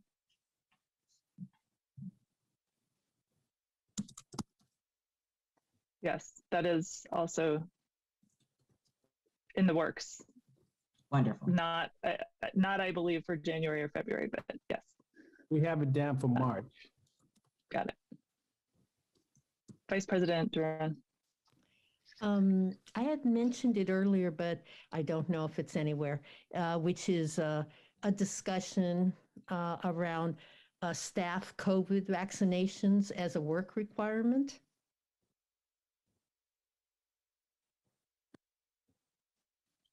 You mean changing the current, adopting our own staff vaccine mandate? Is that what you mean?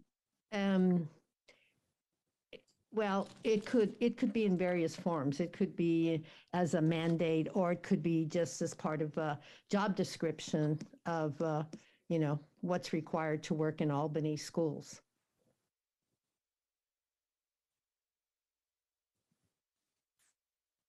Got it. Trustee Doss, did you have something else? No, I just didn't put my hand down. All right, anything else? Great, we are almost on time. We are adjourned, and our next regular board meeting is January 11th. So have a great break, holiday, enjoy the rain, snow, and we'll see you in a month.